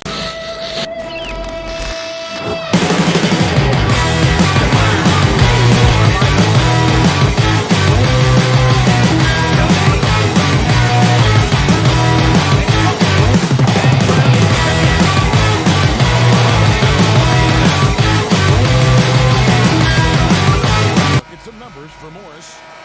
And guys, he's regressed a little bit offensively. He hasn't been the same this month as he was earlier in the season. He's lacking the edge that he had, and he needs to change his mindset. Stop sitting back and get into attack mode. And now the Lakers starting group. Green and LeBron at the 2 and the 3. JaVale McGee is out there with Anthony Davis, and it's Bradley in at the 1 spot. And for the Clippers, Ivica Zubac is out there with Morris. Then it's Paul George. Then it's Patrick Beverley. And it's Leonard in at the 3 spot. And so the Los Angeles Clippers get the first points of the ballgame. And the foul called on Kawhi Leonard. That is his first foul of the game. Marquee matchup tonight, Brent. Everyone's been looking forward to this one. This is a statement game for both teams. Part of this game tonight, Kevin, will be interesting. We know the stars will be stars in the game tonight. This is a great indicator for the coaching staff about maybe this is a guy we can rely on as the season goes on. Maybe come playoff time, this is the type of player who we know in bigger moments is ready to accept the challenge. That's a good look inside the game. I like it. Davis Persistence pays off as they finally hit a shot. That's a big-time battle from AD on the glass. You see the athleticism to go back up with that. George with the ball. Picked up by Davis. And really the defense fouling there to prevent the... And folks, the coach's challenge has been initiated for a personal foul. Close game like this, and he thought it wasn't a good call.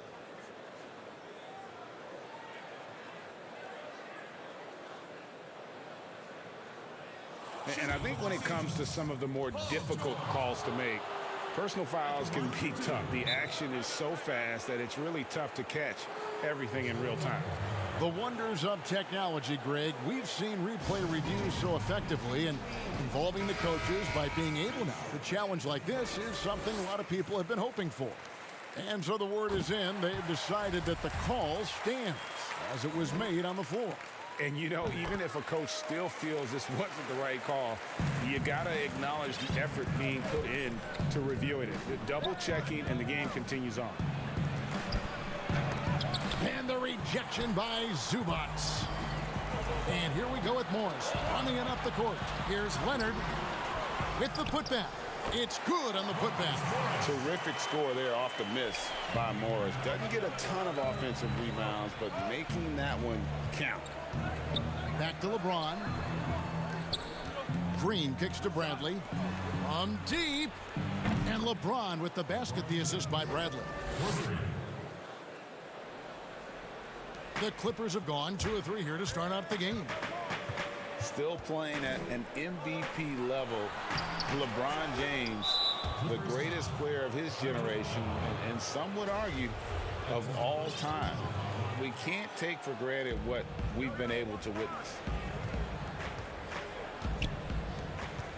On the wing, Green, defended by George. They get it back. McGee. Davis kicks to James. A second chance effort. And that's good for 2. LeBron's got 5. Yeah, the big man, the brow, finding a teammate and does a great job of seeing somebody that's uncovered. And now in his mid-30s, LeBron showing no sign of slowing down. His dedication to training and really maintaining his body, second to none. Alongside his prodigious athleticism, it seems that's made a huge difference. And the next one puts him in the bonus. Montrezl Harrell, he's checked in for the Clippers.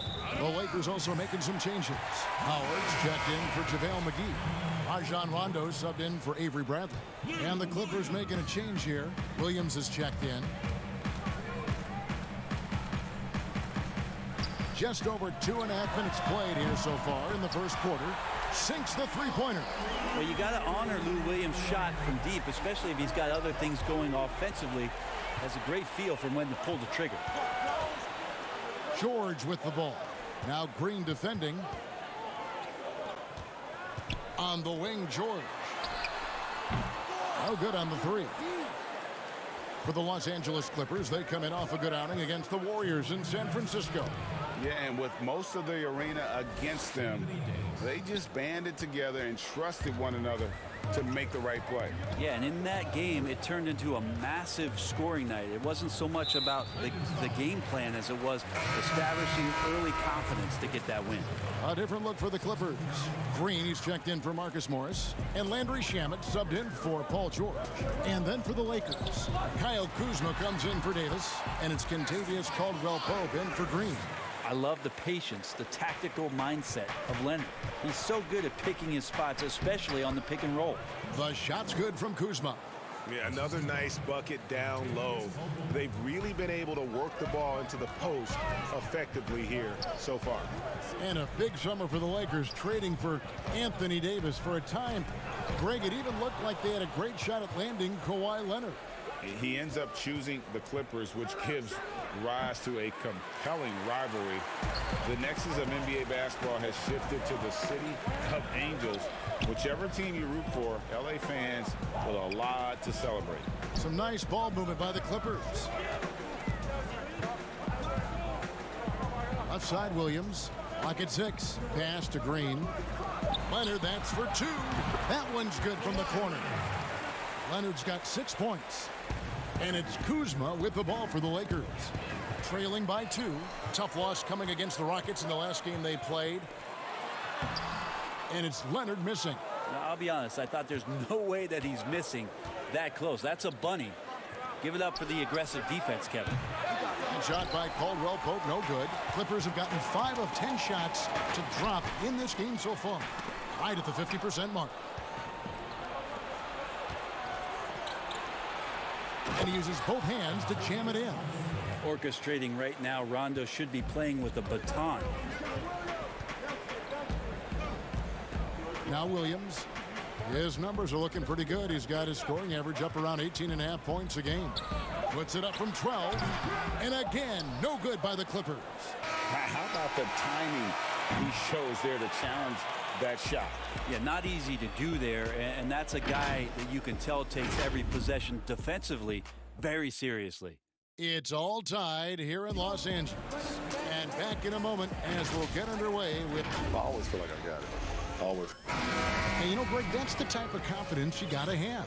The words of a leader. James has proven time and time again that he's dangerous in late game situations. And getting going again here in the second quarter. Fairly close game so far. And guys, what's your take on the Clippers so far? Attacking, drawing fouls. They won that first quarter at the line. Yeah, they were going right at the opponent here and forcing their hand. I mean, like literally making them foul them. Green is out there with Landry Shamet. Then there's Harrell. Then it's Williams. And it's Jackson in at the 1. They're the group out there for the Clippers starting the second quarter. The Lakers trail. And wow, you just have to love the motor on Montrezl Harrell when he's on the floor. Great on the glass, and he just plays with such a fire. Yeah, the chemistry has been terrific. Really impressed with their offensive execution. Shamet with it, picked up by Kuzma. Offensive rebound. They kick it out to Green. It's tipped. Fast break, the Lakers. Here's Caldwell Pope. Count the bucket, and he's got a free throw coming up as well. Yeah, shaky defense there, giving up the bucket plus sending KCP to the line. For the Clippers, Marcus Morris is checked in for Jermichael Green, while George comes in for Landry Shamet. And it's Patrick Beverley in for Lou Williams. And Anthony Davis is checked in for the Lakers. Bradley comes in for Kyle Kuzma. Danny Green, he's checked in for the Lakers. Got that one up quick.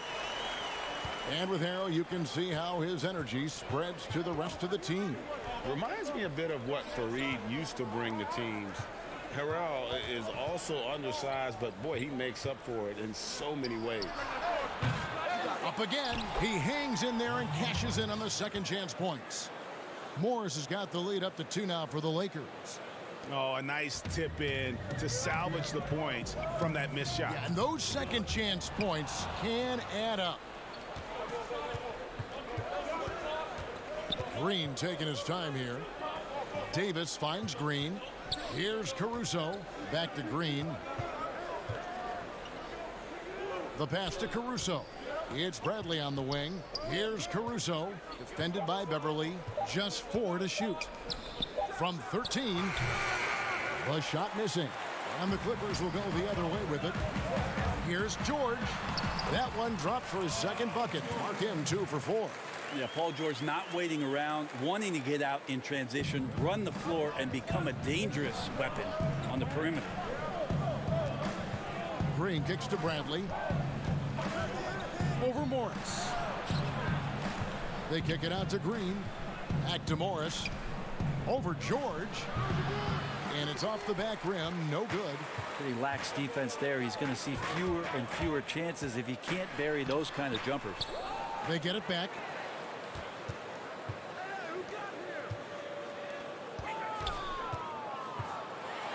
And George with the stuff. Paul George rising up. Nice to see a little bit of that return to the younger days from PG. Davis against Harrell. Bradley passes to Green. Here's Davis. Good, and it's Green picking up the assist. Davis has got it all tied up now for the Lakers. If you were choosing a center for the team that you ran, you've got these options. Joel Embiid, Big Cat or Jokic in Denver? Who do you go with? There's so much variety in their games, Kevin. And I appreciate what Jokic does so much for that Denver Nuggets offense, initiating as a center from the top. But I'm going to have to go with Embiid and the way that he can dominate the game. There's still so much potential and growth for what it is that he can do. Down on the block, doing damage, taking away a lot of three-point shots. They're not to disparage what it is that Karl Anthony Towns can do, but his size and dominance, I think there's an intimidation factor that Joel Embiid brings to the game that I would lean on over the other two. And there's the foul. We're going Alex Caruso. That is his first foul of the game. 1:07 left here in the second, and it's George missing. With nobody getting a hand in his face in that painted area, that's a miss he's going to be disappointed with. It's his second foul, but not the end of the world. One more before halftime, though. That would change some things. There's a minute left to play here in the half. And here's LeBron outside. It's rebounded by Leonard. Clippers have gotten a little under 50% of their second quarter shots to find the mark. 4 of 9 all told. And that one's good, George.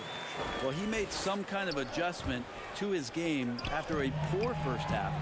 He's been impressive shooting the ball during the second. And that one's good. Beverly. And now a 4-point Clipper lead. Well, Beverly showing a bit of his speed right there, out of the blocks, hoping to get something on the drive on the inside. And here's James outside. The Lakers rebound.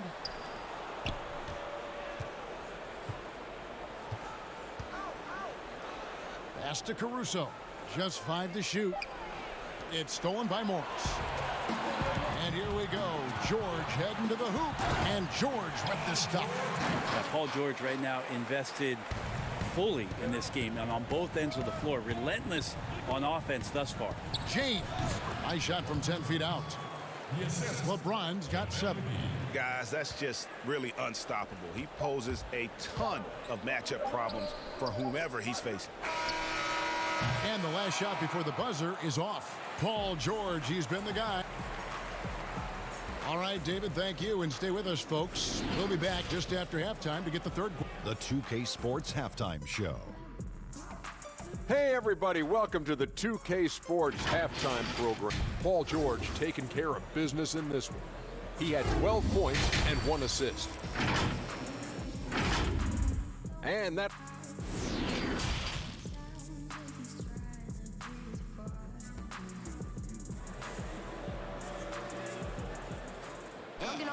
And as we get into this third quarter, as we've seen so far, neither team able to create much separation on the scoreboard yet.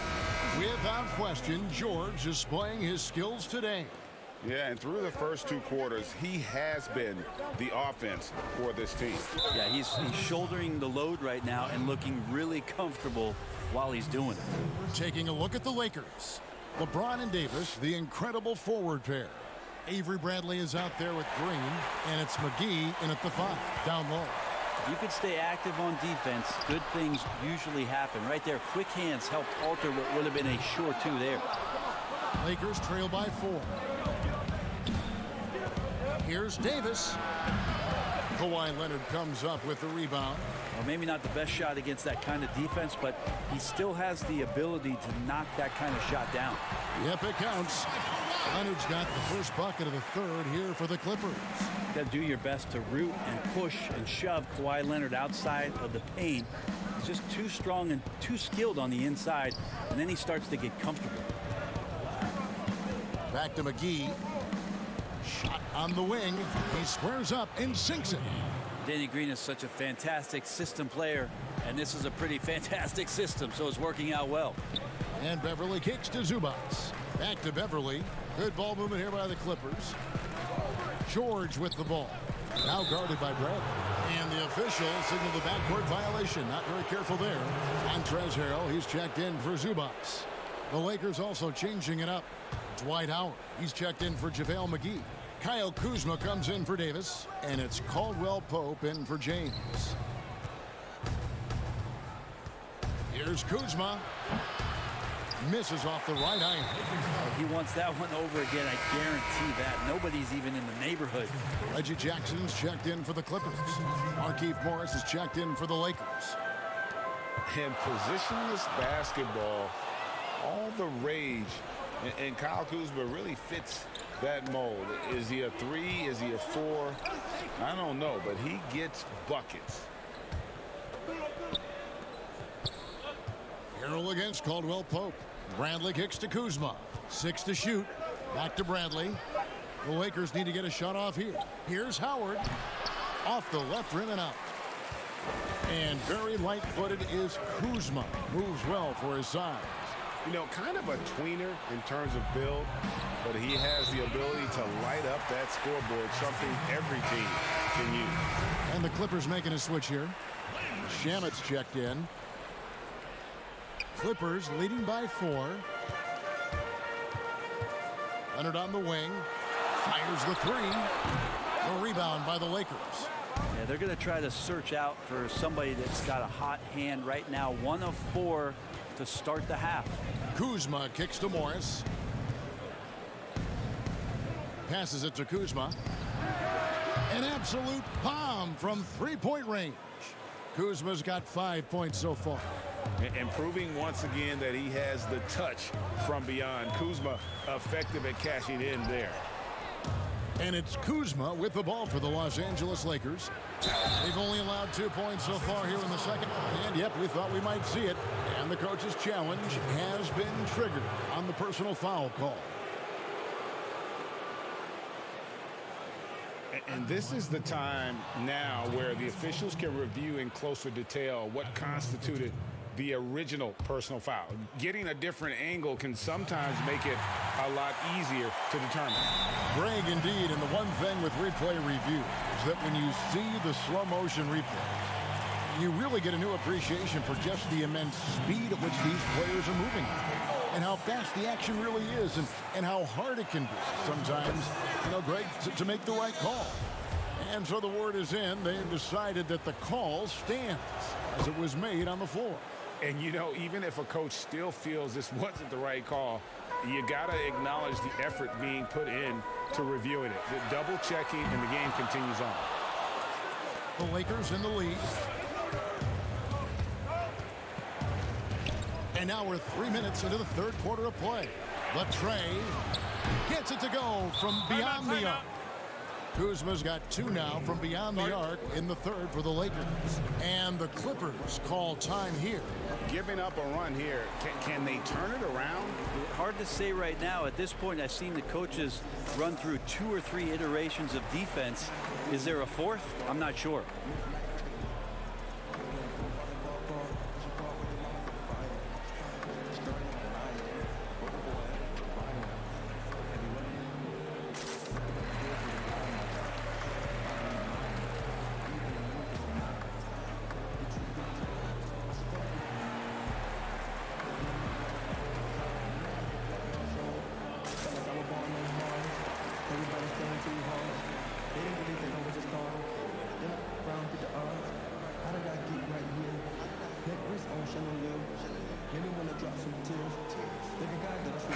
Morris is checked in for JaMychal Green. And now a quick review at the numbers for Reggie Jackson. Getting around 12 points a game, 4 assists, and 3 rebounds. And he's done his share of the work for the team, definitely making an impact. Well, the numbers, if you look at them, impressive all the way around, and he's not letting the team down. Here's Shamet, and he banks in the layup. And with those points, he puts an end to that 10-0 run by the Lakers.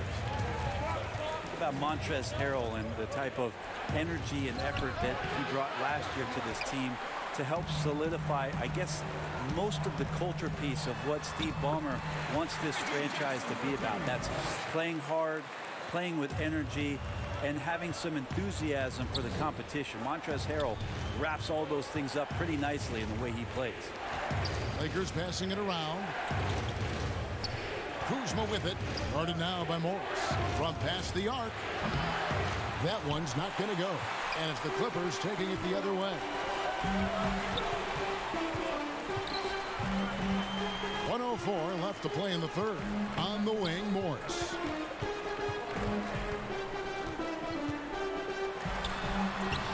The shot will not fall. Caldwell Pope with some nice D. Rondo passes to Howard. Kuzma kicks to Caruso. Caldwell Pope the bounce pass. Here's Howard. The 10-footer finds the target. Howard's got his second basket. Well, I love how determined Dwight Howard is there on the offensive end. When he gets the ball in that good spot, nobody's going to stop him. Back to Shamet. Williams for three. Rondo with the rebound. The Lakers have gone 4 of 9 from the floor so far in the third. Kicks it to Howard. Pass to Kuzma. Over Morris. Kuzma can't get it to go. Maybe a time to rest him right now. Just give him a bit of a breather. Try to help him get back on track. From deep. Offensive rebound. I like how hard he's working on the glass. A strong big man who is excellent at coming up with second chance opportunities. Jackson. And the last second attempt does not go in for him. And we've watched 3 so far in this one. Lakers on top, leading by 4. And we'll have the start of the fourth quarter for you as soon as we get back from this short break. And how about a look now at our assist of the game? Brought to you by State Farm. Yeah, an easy choice tonight. Look at the precision on this pass. Put it on a platter for him. Well, there's a way to break down the defense with the handle, but you can do it with the pass.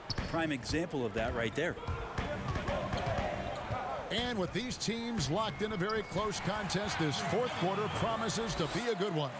Beverly and Williams, the guard tandem. Harrell is out there with Ivica Zubac.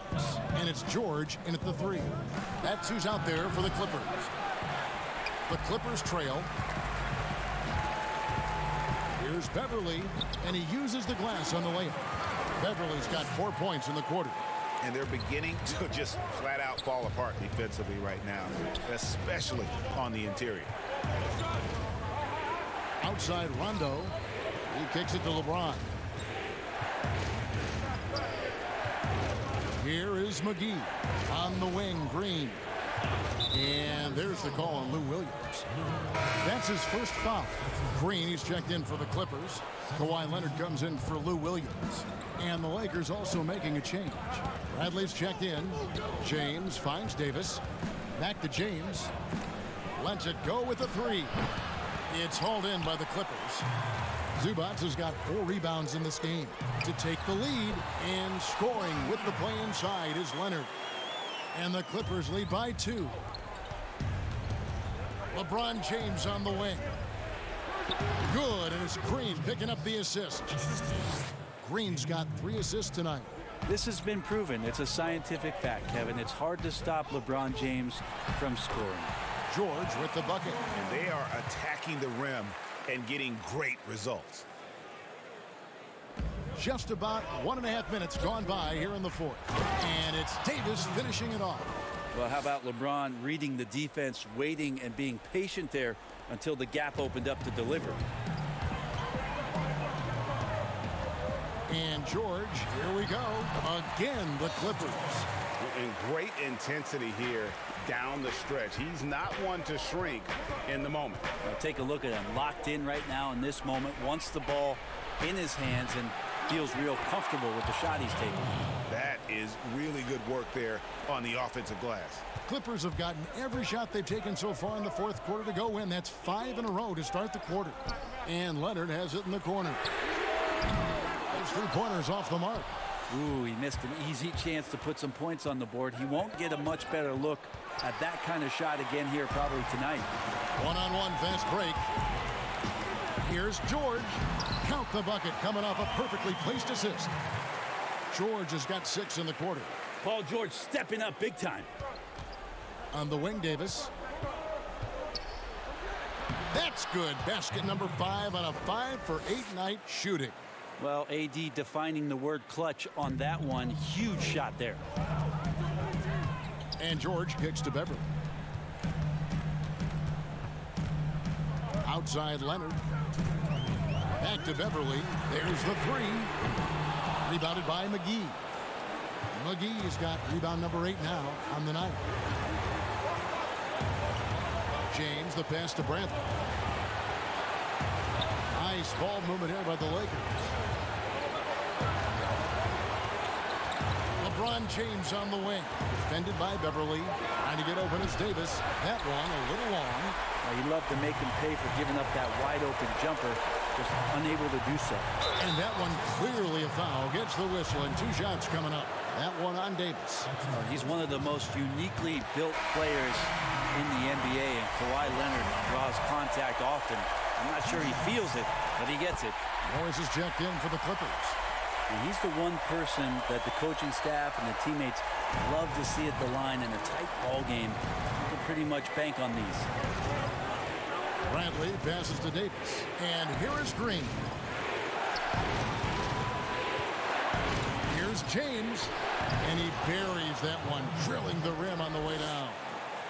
LeBron's got the game tied up here for the Lakers.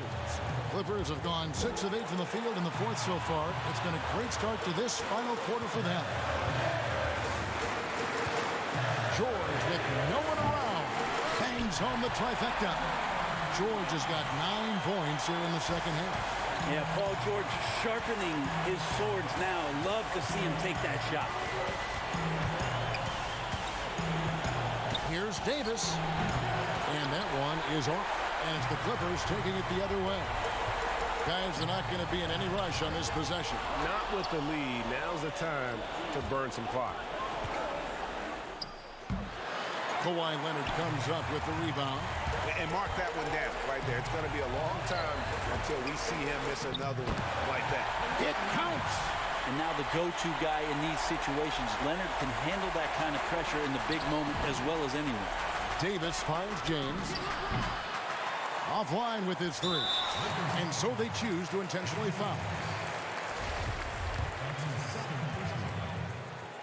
Shooting for Los Angeles. He hits the first one, and that increases their lead to 6. Yeah, and of course, Marcus with a twin brother, Markieff, went to college together, played in the pros together. You'll have a hard time finding a closer pair of siblings. Some padding here on the free throw line. Some good work. Bradley, that's for 2. Yes! Oh, and that cuts the lead to just 5. He's been in these situations before, and Bradley coming through again. And now we've got the intentional foul. That's his first personal foul. So the first one drops, and that increases their lead to 6. 2 shots. And he hits both free throws here. So now it's a 7-point game. Beverly just motivated every night to get out here, to play, to compete. He hustles and wants to make it really tough on anybody that's on the opposing side of things. And the Clippers call time here. They're leading by 4. Just 4 seconds left in the fourth quarter. And now we've got a moment for our Jordan player of the game, Paul George. And guys, this really has been his night. He's done a lot of things well, but his scoring really put him over the top. You can see how determined he's been every time he's gotten his hands on the ball. Great drive and also great. All right, David, great job. Thanks so much. And that'll wrap it up.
puck pickups, upper and lower body fluid, and goaltending.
Yo, it's the 2KMC, and it's time to see what's good in the neighborhood.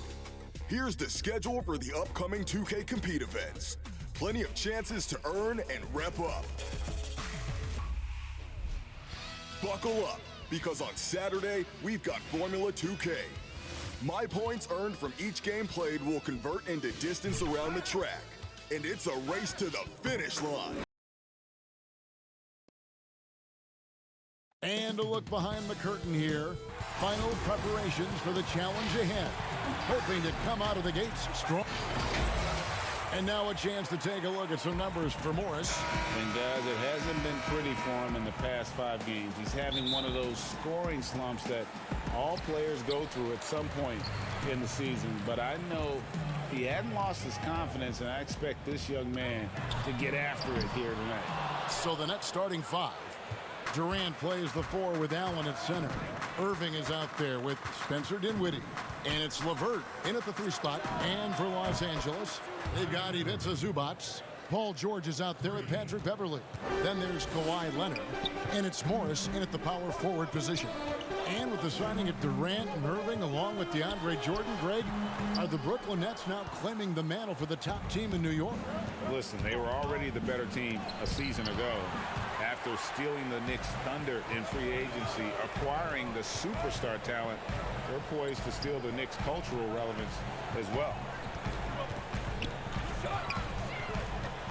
Leonard against LeVert.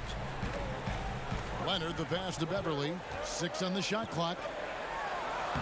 Softly drops in the floater. And for Beverley, showing a little in-between game there.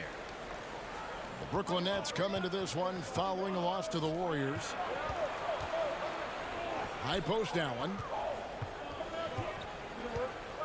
Fade away. It's hauled in by Zubac.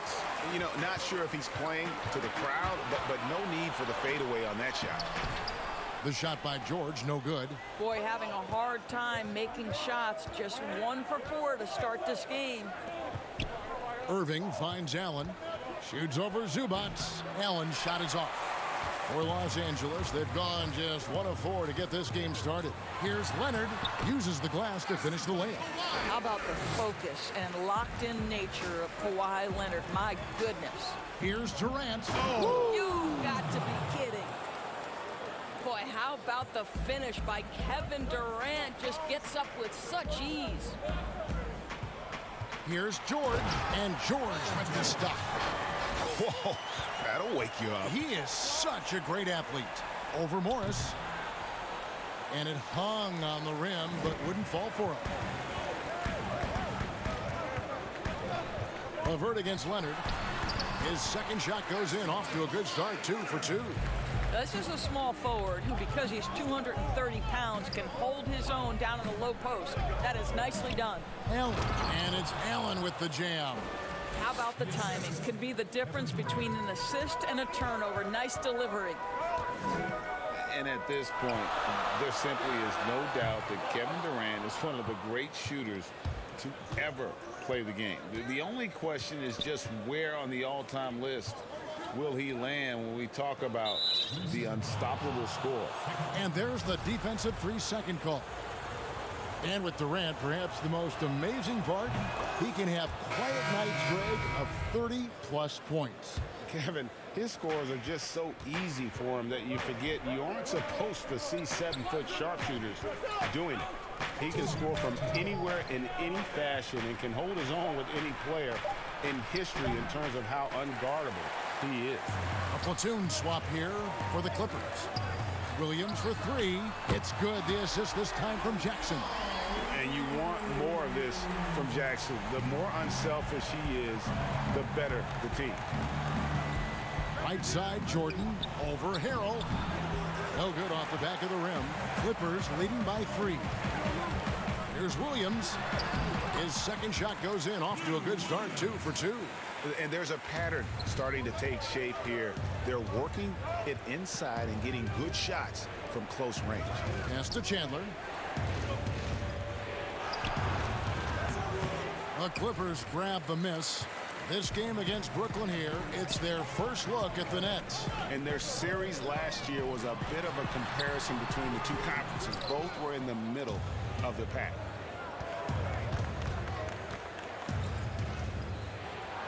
Now on the scoring column with that bucket, 1 for 2 this game.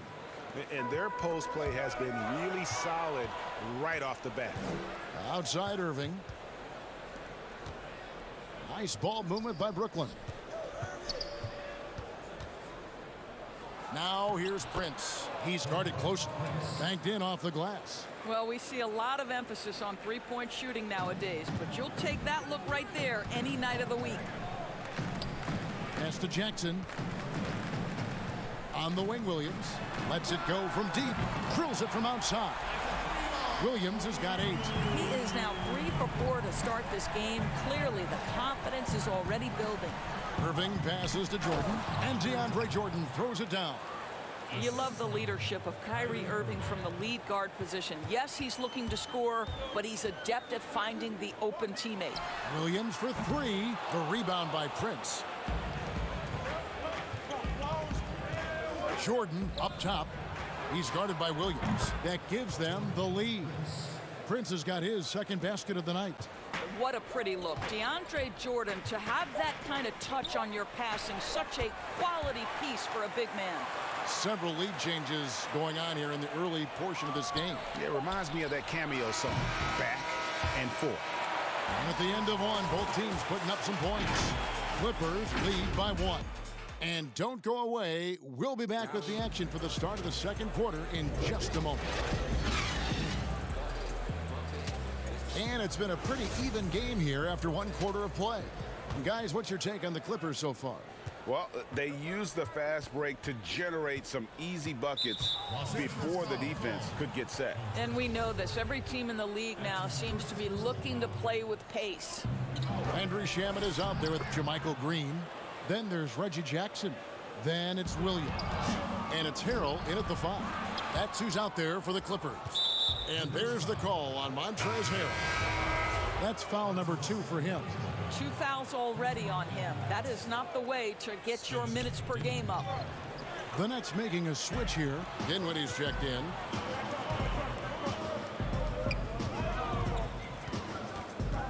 Here's Shamet. Doesn't get it to drop for him. Chandler with the defensive effort. Back to Prince. Over in the corner, Chandler. from 10 feet out.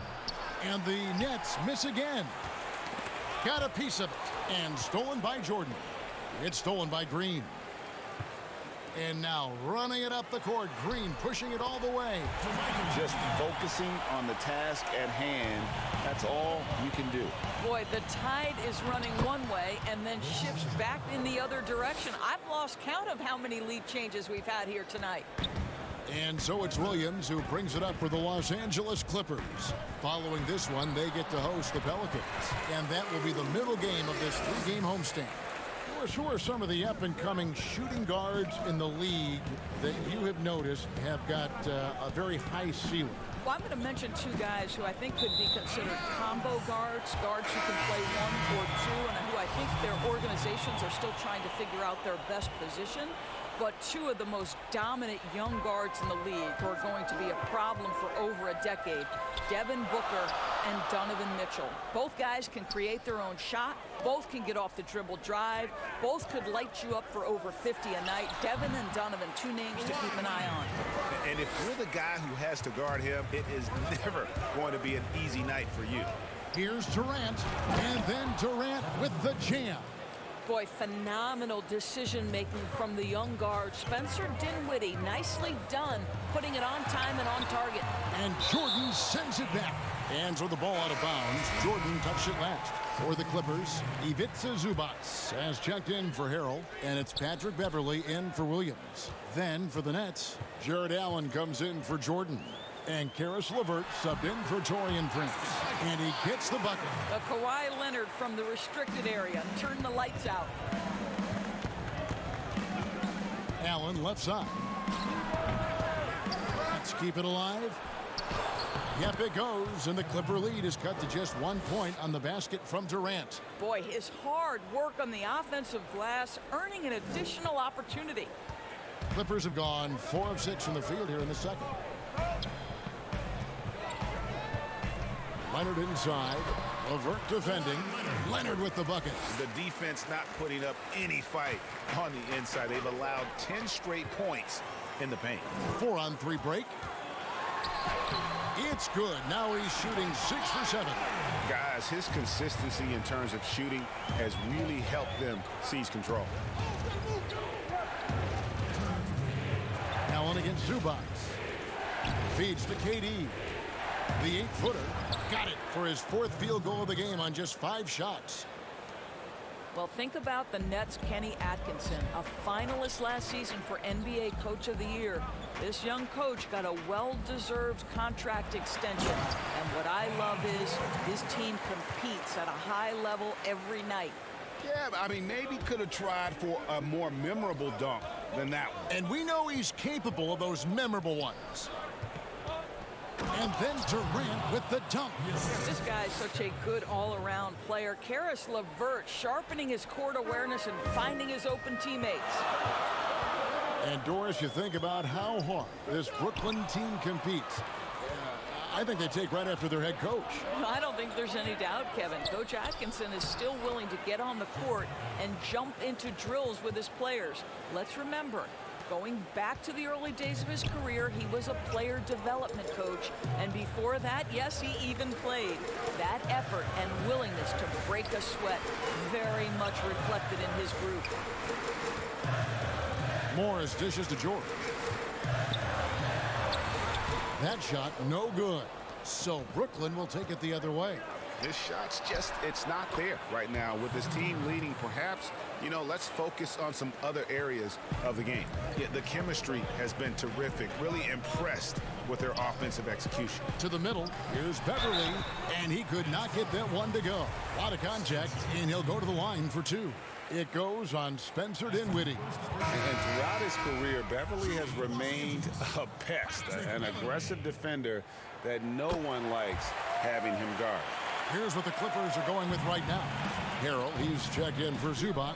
Green comes in for Marcus Morris. Landry Shamet's checked in for Kawhi Leonard. And it's Jackson in for George. And then for Brooklyn, Wilson Chandler's checked in for Harris. And Kyrie Irving subbed in for Spencer Dinwiddie. Jackson drives in, and he lays it straight in. Jackson's got it all tied up now for the Clippers. Good job attacking. Those restricted area shots are what every NBA team is looking for.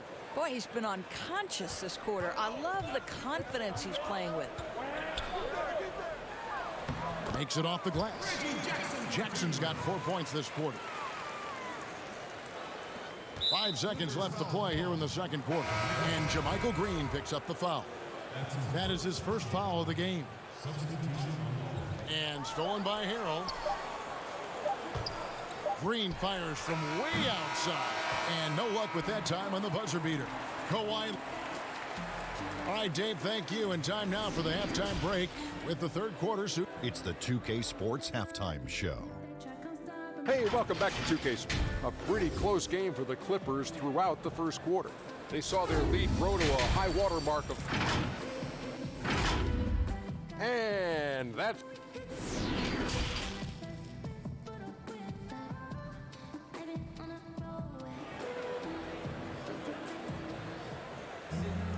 And in that first half, we saw a pretty tight battle. We'll soon find out what sort of adjustments were discussed during the half. What a game we're seeing from Kevin Durant. He had a fast pass to the lane that first half. Got inside on demand. Now, this guy is such a good finisher on the move, and so far the defense has not been able to counter it. Third quarter action getting rolling right now, brought to you by Gatorade, all fueled up and ready to go. Here's who's on the floor. And Brooklyn, looking who they've got. Durant plays the 4 with Allen at center. Spencer Dinwiddie out there with Kyrie Irving. And it's LeVert in at the 3 spot. And even after the Achilles tear for Durant in the 2019 finals, he got a huge contract after he opted out. Most teams felt they were willing to pay him while he rehabbed for a year. That was the case as the Nets gave him a 4-year max money deal. His next chapter is underway as he changed his number to 7.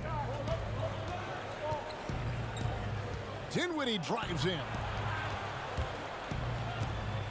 Over Leonard. That one rolling around and rims out. And Morris has got the ball here for Los Angeles. And there it is for him. 8 points for George. To tell you, Kevin, that's Paul George with true strength on the take, not allowing anyone to get in his way. LeVert the pass to Allen. The Clippers grab the miss. Zubac has got his 5th rebound in this one. And Leonard gets it to go on the assist by Beverly. Leonard's got 14 points for the game. Wow, what a start to this half. 3 for 3, dictating the pace on the offensive end. They're rolling early. Here's KD. And again, no good by Brooklyn. Clippers leading by 4. Here's George, and it's George finishing it off. Well, an aggressive player at the rim. Paul George has the kind of athleticism to make a defense look silly. Here's Allen. And again, no good by Brooklyn. This guy just can't find his rhythm, and you look up at the scoreboard, they absolutely need his productivity. Now, Kawhi Leonard might be quiet off the court, but on the court, he makes a lot of noise. Stolen by Zubac. George with the ball. Guarded now by Durant. And he's fouled pretty hard on that shot, but he's got the chance to pick up the points at the line. The Clippers have shot 2 free throws, and they're 1 of 2 so far. That free throw, no good. Doris, you can't say enough about the defense of Paul George. I mean, he is absolutely terrific on that end of the floor. That is in addition to being an all-NBA level offensive performer. So you think about what Paul George brings on the defensive end.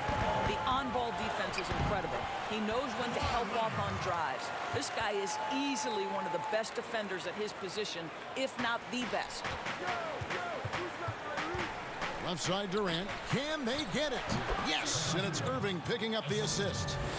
Irving's got his 4th assist with that last one here tonight. And George, here we go. And it's George finishing it off. And everything is dropping for them. Terrific second half run. And I think, Greg, it's been all about their offensive efficiency, shooting the lights out in this quarter. Boy, you have to be impressed with the offensive production. They have got it firing on all cylinders. And at this point, it is their game to lose. They've done such a good job building the lead. Solid rebound there, and with the score like it is, that's an area where they can't afford to get lazy. Landry Shamet's checked in for the Clippers. Williams comes in for Patrick Beverly. Jordan, he's checked in for the Nets. Taurean Prince comes in for Spencer Dinwiddie. Offensive rebound, kicks it out to Leonard, and is out of bounds to the Clippers as the Clippers retain possession. Yeah, gets a finger on it, but just can't quite come up with the steal. But a really good read on his part, being disruptive at the defensive end right now. Catching up on the changes for Los Angeles. Green comes in for Morris, and it's Jackson in for Kawhi Leonard. Wilson Chandler's checked in for Brooklyn. You know, one thing that has stood out tonight is his scoring. You know, he's kept attacking even when they've been trailing. Here's Jackson. Good on the bucket. Jackson's got the lead up to 13 now for Los Angeles. And they're beginning to just flat out fall apart defensively right now, especially on the interior. Looking now at the numbers for Williams. How's the last month of basketball been for him? Averaging about 15 points, 5 assists, and 3 rebounds. He's been nothing short of fantastic during that stretch. Offense coming very easily for him. And so much of it to me is his ability to read the floor, make the right decision, and then go right after the action he wants. And the Clippers making a change here. Leonard's checked in. Just 5 on the clock. Rebound, Brooklyn. After this one, they're off to Sacramento to take on the Kings. And that will conclude a 4-game road trip. Harris passes to Jordan, and DeAndre Jordan throws it down. When you think that this guy was so raw and so skinny coming into the league, now DeAndre Jordan brushing off these challenges with ease. Leonard with the bucket. Oh, they own the interior right now. 10 straight points coming from inside. Jackson against Irving. Over Jackson. Jordan. Great positioning on the putback. How many times have we seen DeAndre Jordan take it off the window and convert? Boy, he is so good. 5 seconds separating the shot and game clocks. Shamet on the wing. Off the mark there with the three-point shot. Nets trail by 9. The Nets have been on target from the free throw line. They're 5 of 5 in that department. And 74% has been the mark for them on the season thus far. Now you think about it, over time, Joe Harris has made himself a viable option as an NBA player. He's got such offensive versatility. The feed now to Williams. Outside Jackson. Leonard looking over the floor. And so it's Los Angeles bringing the quarter to a close with a 7-point lead. And you have to credit their defense for the job they've been doing against Irving. Kyrie's been almost invisible out there, and we don't say that very often. And we'll be back with you shortly. And a chance right now to show you our State Farm assist of the game. And I'm glad this was the pick because I love this pass. Such a great dish. That's what I call court vision. Well, making the game easy for your teammates, Greg. All about putting them in a position to score. That's pretty. And with 3 quarters behind us, let's see what this 4th period holds in store for us. They're down low at 4 with Harrell in the middle. Reggie Jackson out there with Williams. And it's Shamet in at the small forward position. So that's the lineup on the floor for the Clippers. Leonard on the wing, takes the 3, and again Los Angeles with the triple. You can't help but notice that teams are shooting earlier in the shot clock. One theory being the faster you shoot, the more possessions you get. Well, and the numbers would speak to that. No doubt, Kevin. And the reality is, for announcers and for fans, that breakneck pace makes it more exciting for us. One NBA coach told me this past year that your field goal percentage in the first 10 seconds of the shot clock gives you your best opportunity to make it. And the longer that shot clock goes on, the more your field goal percentage dips. So, hey, good for us, good for the fans, good for the teams. And that's because the defense has a chance to settle, correct? Exactly right. And that's a foul. It's called on Reggie Jackson. That's his first foul. Zubac is checked in for Jackson. And then for Brooklyn, Jared Allen's checked in for DeAndre Jordan. Kevin Durant comes in for Taurean Prince. And Spencer Dinwiddie subbed in for Joe Harris. Williams passes to Shamet. Some nice ball movement by the Clippers. Leonard attacking. That one misses. Dinwiddie with some nice D. Here's Durant. That's good. And it's LeVert with the assist. 24 points for KD. How about Kevin Durant on the dribble drive? What to do with this guy? He's got so many ways he can hurt you. Down low, there's Harold. Can't connect from short range. Boy, surprised he missed that. The defense just good enough to prevent that bucket. And that's right in his wheelhouse, looking to make an impact when it counts. This is a player who understands when the game is hanging in the balance. He knows it's winning time. And the foul called on Jared Allen. That'll be his second foul of the game. For the Clippers, Marcus Morris is checked in for Montrezl Harrell. Paul George comes in for Landry Shamet. And it's Patrick Beverley in for Lou Williams. Stolen by Durant.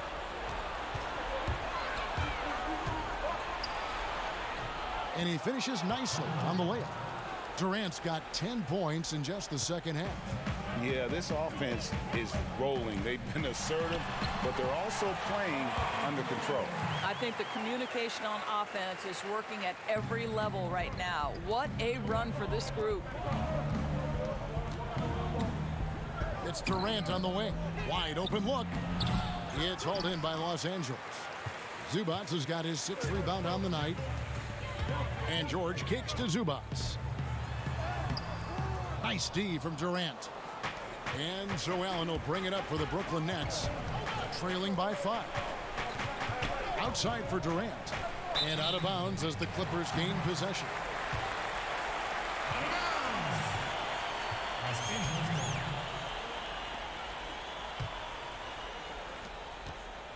Los Angeles has gone 2 for 2 from three-point land to start the fourth quarter. And there's the call. It's on Spencer Dinwiddie. That'll be his second foul of the game. That's his second personal foul. 1:52 left to play in the final quarter. Leonard finds George. That's good, and it's Leonard with the assist. And now a 7-point Clipper lead. Nothing you can do there, Kevin. Paul George has all the tools to rise and fire with a hand in his face. And that's about the worst defense I can imagine a team playing coming down the stretch. You know, we talk about execution offensively coming down the stretch. To me, it's as important defensively, and they didn't have it. Leonard against LeVert. Leonard inside. That one, no good. Dinwiddie with it. George picks him up, and he gets it to go as they call the foul. He's on his way to the line for one more. Big moments. This is who Kevin Durant is. He delivers when the game is in the balance. Well, consistency is so critical, especially in clutch moments. This guy has got that gene. Morris inside. He's against Allen. And it's sent back by Allen. Boy, you've got to watch those long arms of Jared Allen. Twice on the pipe, send it back. And this is what makes KD special, the willingness to absorb the responsibility of the big-time shot. Count the basket. And that's now 19 points for George. Oh, Kevin, these are the shots we have come to expect from Paul George. This guy is cold-blooded. Irving passes to Durant over Morris. Watch out, missing. Guys, they're holding on to the slimmest of leads. Yeah, and you can't afford to let that thing get any slimmer. And the Nets with possession. Now Durant. Irving. Oh, wow, a huge basket to tie the game. And you can't get a bigger bucket than that.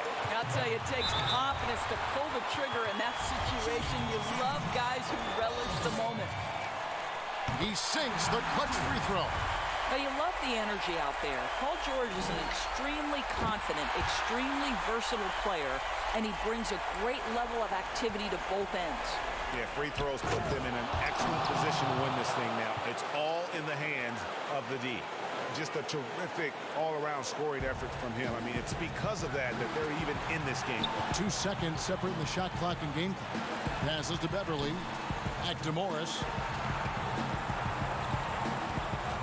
Leonard kicks to Morris. Some nice passing here by Los Angeles. And again, no good by the Clippers. Here's Durant. Missed. And the Clippers call time here.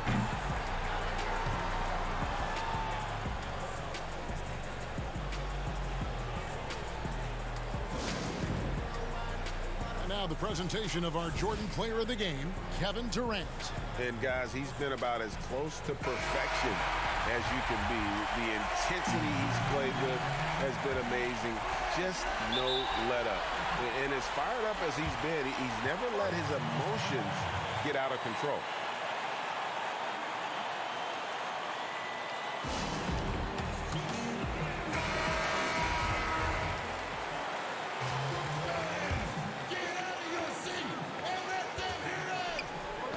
Knocked away.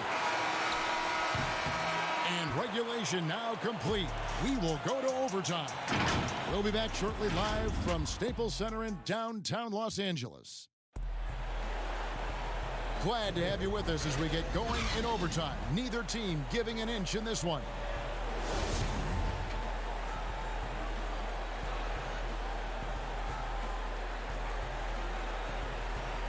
It'll be Los Angeles off the tip. And always a good ride in these post-regulation battles. This overtime now looking to be an exciting one. Courtesy of Gatorade. All fueled up and ready to go. Let's reset the lineup for us now in overtime. So for Brooklyn now, Durant plays the 4 with Allen at center. Spencer Dinwiddie out there with Kyrie Irving. And it's LeVert in at the small forward. The 10-footer. And he overshot that one, missing. Well, seized up just a little bit at the last second. That's when he normally converts. It's all about the defense right there. Without that level of activity, he probably scores it. Leonard finds Morris. Good. Morris has got his first 2 points. My goodness. Guys, you talk about embracing the moment, burying a key shot. Go ahead, Mr. Morris. We see you doing work. Oh, just solid on the one-handed slam. And guys, when it's a tight ball game like this, he's the guy they want with the ball. And the whistle blows on the backcourt violation. He went over and back. Boy, that's the last thing they needed. This game too close to be making those kinds of errors. Los Angeles making a switch here. Williams is checked in. Dinwiddie dishes to Allen. That one falls coming off Dinwiddie's feet. Allen's got the game tied up here for the Nets.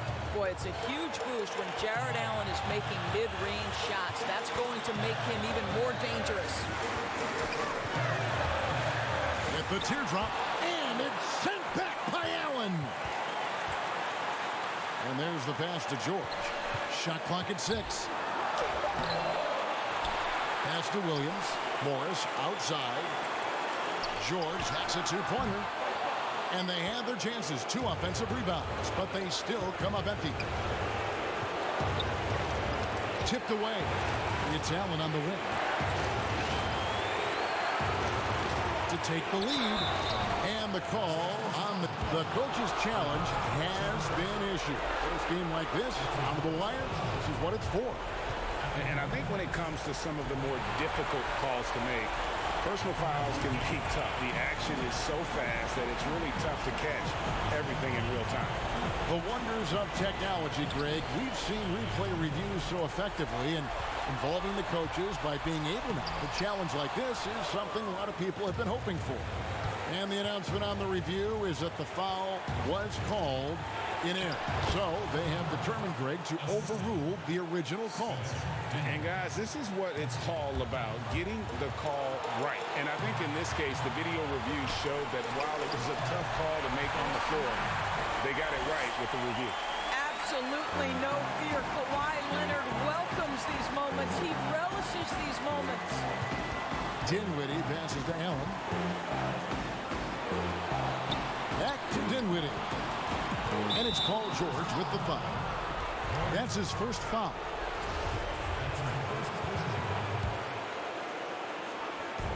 Clippers on defense. 13 points was their biggest lead in the game. Dinwiddie kicks to Durant. Over George. And a lot of contact on that one, so he'll shoot 2 here. You have to be careful around Kevin Durant because this guy loves to get fouled on the way up. He views free throws as easy points. And so both free throws are good. And it's a 2-point ball game. Well, those were essential. Very steady work at the free throw line in a very tight game. About 7 seconds separating the shot and game clocks. Good! And tie game. That is a huge basket right there. And Kevin, you can see Paul George is locked in right now. Big-time shots demonstrate his elite level in the NBA. It falls! And big-time bucket there. They've got to play for a stop here with the 2-point lead. Most important thing, no open threes. Williams with the ball. A 3 ball. Can't knock in the 3. And so it's Brooklyn who scrapes by with the win. They had to scrape and claw to put. David, thank you as always. And that's going to do it tonight, folks, for our broadcast.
Hey guys, I'm Mike Wang, here with expert tips. Good coaching means being able to make smart adjustments in game. That's why this week, we're going to show you how to make some basic adjustments in NBA 2K20.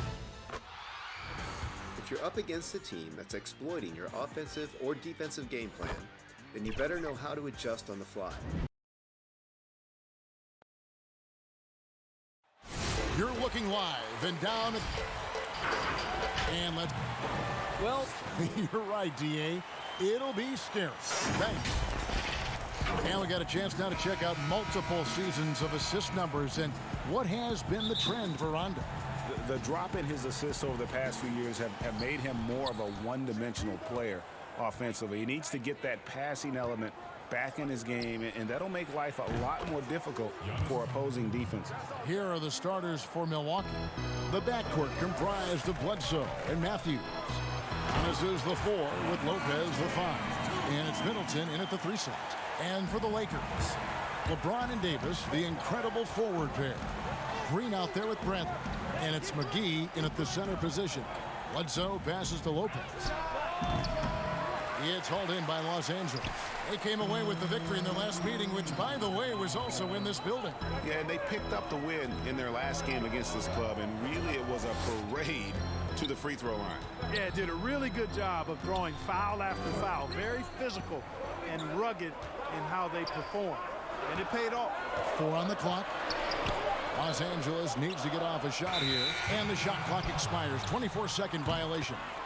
And with the playoffs ahead, some have argued for a play-in tournament, Clark, to determine the 6 through 10 seeds. What do you think of that? An interesting concept. In theory, it certainly might allow for more teams to be engaged down the stretch. You know, with Adam Silver, he's very much interested in seeing how to make the game better in every way. So there are no sacred cows. Just because it's been done one way before doesn't mean that he's not looking at ways to change it for improvement. And keep that fan base really interested. Yeah, that's a big part of what's made the league as successful as it has been worldwide. Davis against Middleton, and Davis can't get it to go.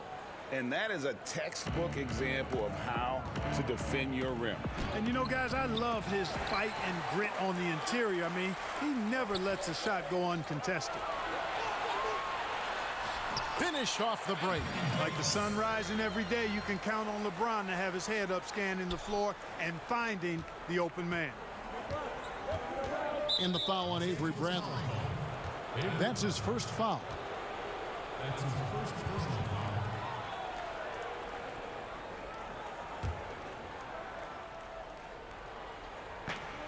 Lakers on D.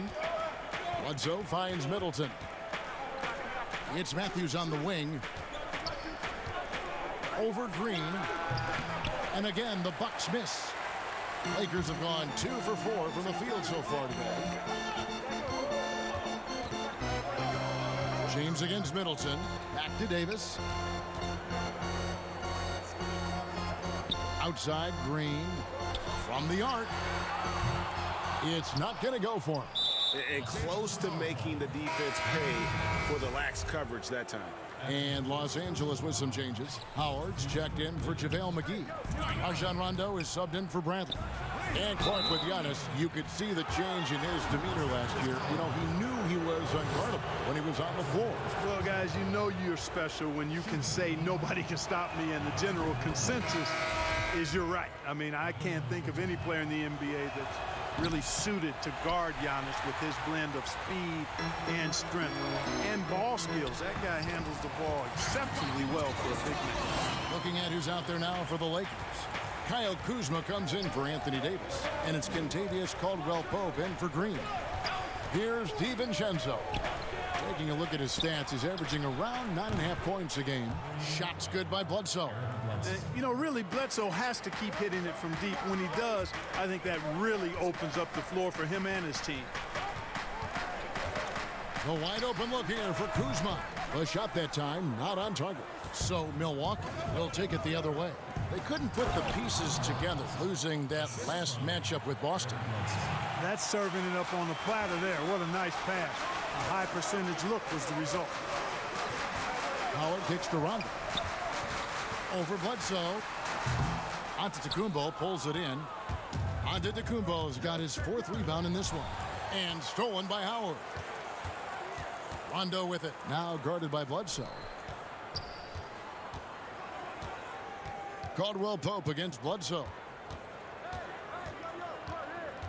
Back to Caldwell Pope. Passes it to James. Trying to get open is Kuzma. Shooting foul as the whistle blows. He'll shoot 2 free throws. And LeBron James Clark climbing the all-time scoring list. Last season passing Michael Jordan. This season, Kobe Bryant. Clark, any chance LeBron someday passes another Laker great, Kareem Abdul-Jabbar, for the most career points in NBA history? I think it's simply a matter of his health, because if he stays healthy, then it's not if, but when.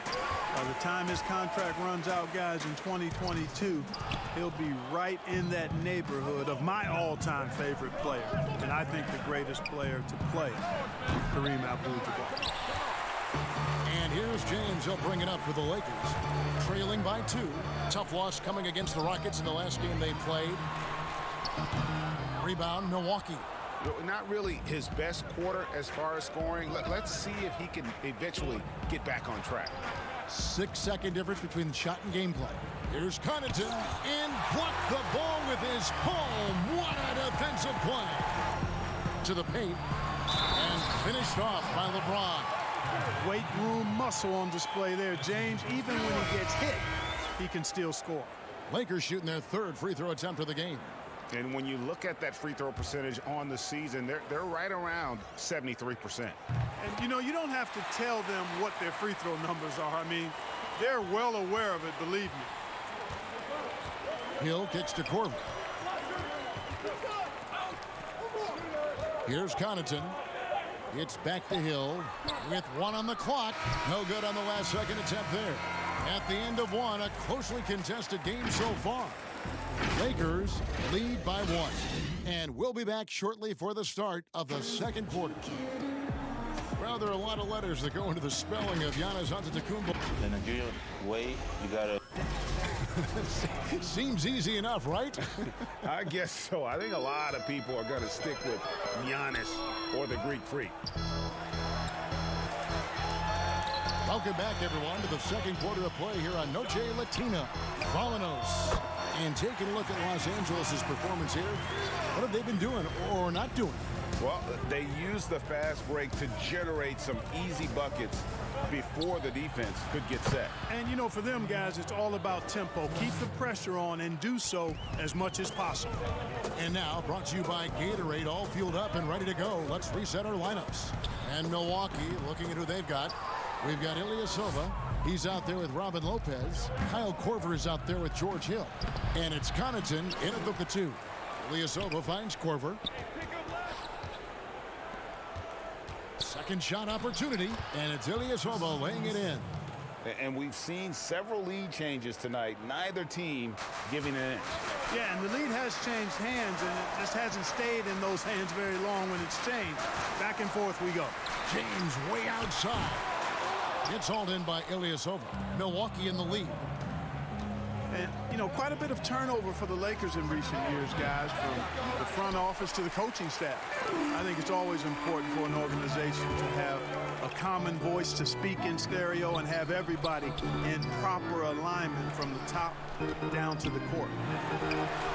Nice shot from the wing. 9 points for LeBron. Guys back and forth this first half. And this could continue to go back and forth the entire way. Here's Hill. Lays it up and banks it in. And as the Lakers have looked to fill positions, Clark, a real affinity for candidates with the Lakers' history. Yeah, you know, that's exactly right. They view it as a family, but here recently, they've expanded their options and have looked outside of past Laker pedigree in terms of filling some key spots, which is part of what you have to do if you're going to move forward and be successful. Milwaukee's gone 1 of 2 on 3-pointers here in the 2nd quarter so far. The baseline J. Lopez, no luck. Lakers have gone 3 of their first 5 shots to drop here in the 2nd quarter. And Morris throws it down. And those plays can make a difference in a game like this. Well, you know it's going to fire up, Greg, everybody on that bench. Making a statement for sure. I mean, we'll see if they can maintain that aggressive approach, guys. And he rushed that one, no doubt about it. The D out of position, you could see the frustration on his face. LeBron, that's a two-pointer. The putback, and Howard with the second chance points. Howard's got the lead up to 5 now for Los Angeles. Sensational at hitting the glass. Howard has fantastic timing when he goes after those rebounds. Out of bounds, the Lakers will take possession. And Los Angeles will go for a different look here. Davis is checked in for Howard. Kyle Kuzma comes in for LeBron. Danny Green, he's checked in for Caldwell Pope. And it's Avery Bradley in for Alex Caruso. Now, here's Bradley. 5-point lead, the biggest of the game. Here's Kuzma.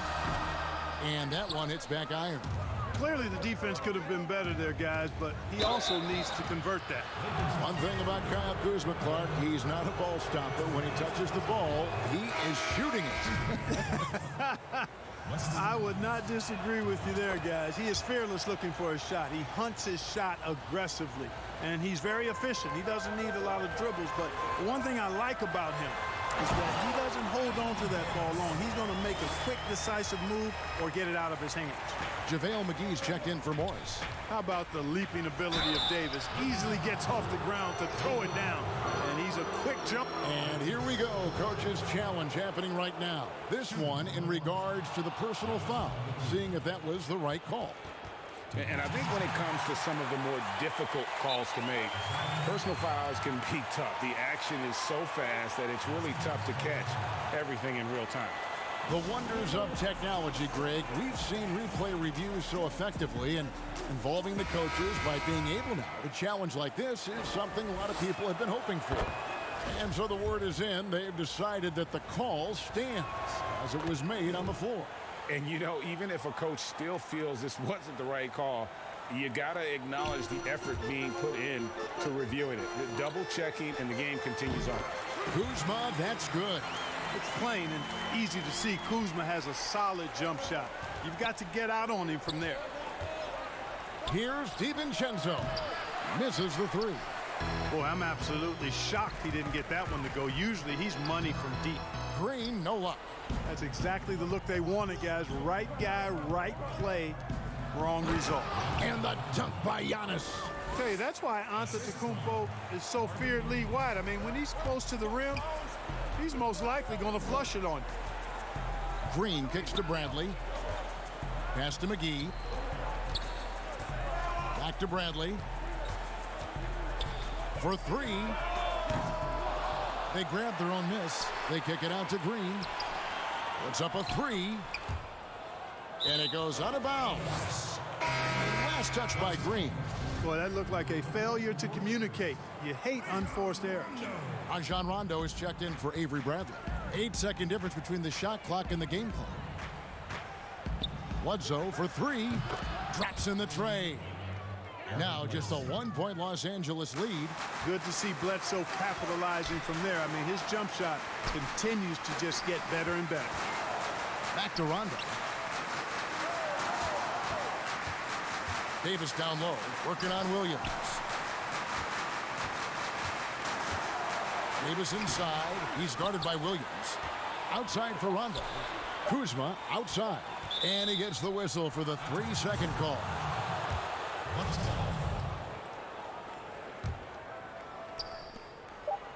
For three, Bledsoe, and that would have counted, but his shot was off.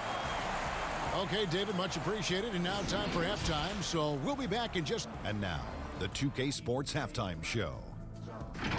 Hey, a competitive matchup for the Lakers in the first quarter. Their largest deficit of the period. Thanks for joining.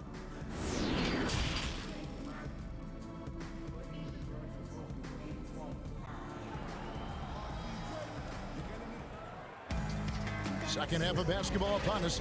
We may be in for an exciting finish based on how close of a game it's been so far. You look at James, what a contribution.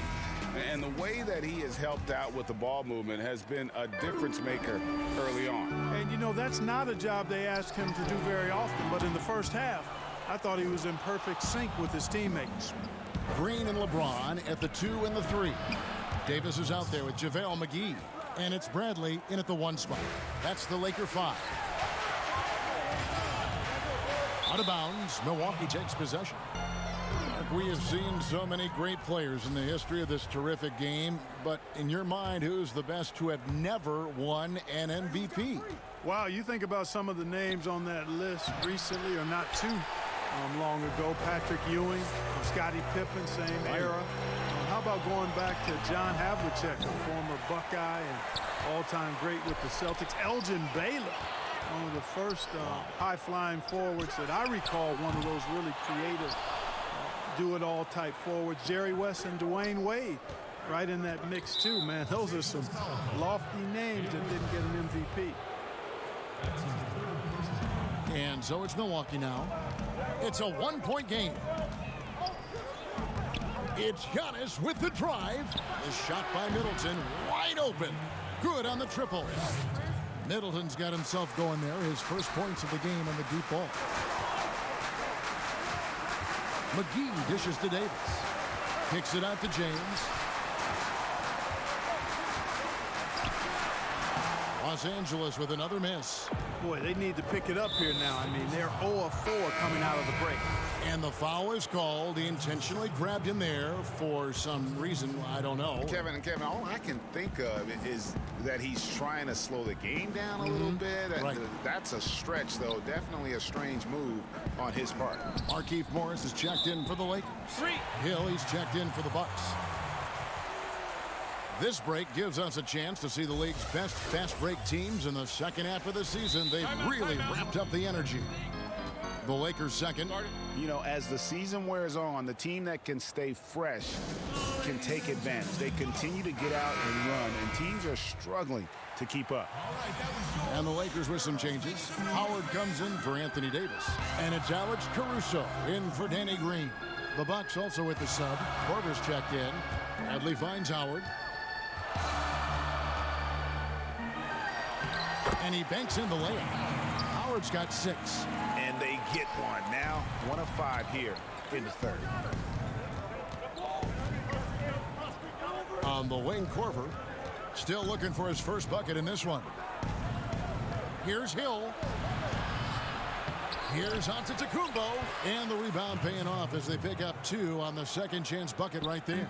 Hey, offensive rebound. Positioning is important, but nothing's more important than pursuing the pumpkin. And Antetokounmpo is always in the chase. Bucks leading by 4. Here's Hill. Lays it up off the glass. He's got 7. Terrific speed and understated athleticism from Hill. I mean, all he needs is a little room to attack, and then he'll exploit it with fervor. And good that time. That's now 8 points for Dwight Howard. And you gotta love the big bucket in the paint in this sort of a grinded-out game. And Giannis gets it to go. And the execution has just been off defensively here in the second. Play after play, it's almost as if they're a step slow. Really, really hard to keep Howard out of the paint. I mean, once he gets the position he wants, he's going to look to throw it down. Hill passes to Giannis. Takes a 3. And Hill, the bucket on the assist from Antetokounmpo. Hill's got 5 points now in the quarter. Yeah, clearly a defensive lapse there. He is automatic from beat if you're going to leave him that wide open. Big-time mistake. Some changes for the Lakers. Kyle Kuzma's checked in for Markieff Morris. Contavious Caldwell-Pope comes in for James. Rajon Rondo subbed in for Avery Bradley. Big group substitution here for Milwaukee. Ilyasova, he's checked in for Lopez. Williams comes in for Giannis Antetokounmpo. Pat Connaughton, he's checked in for Kyle Korver. And it's Dante DiVincenzo in for Hill. You know, Howard, a physical and muscular, authoritative big guy who intimidates most nights. His physicality, very impressive. 1:30 left in the third. Ilyasova with the ball, and it's Howard picking him up. Here's Williams. The rebound by the Lakers. Howard's got 5 rebounds tonight. Here's Rondo, and he drops in the layup off the glass. Rondo's got his first bucket in this one. If he's one thing, he's efficient in the paint. Rondo really good with the positioning there close to the basket. Here's DiVincenzo, and it's sent back by Howard. Here's Caldwell Pope, and a strong finish with 2 hands. Oh, and he went for the two-hander on the slam using some muscle. Some urgency from him there, sure. I get the feeling, guys, that he may be sensing that this is a critical time in this game.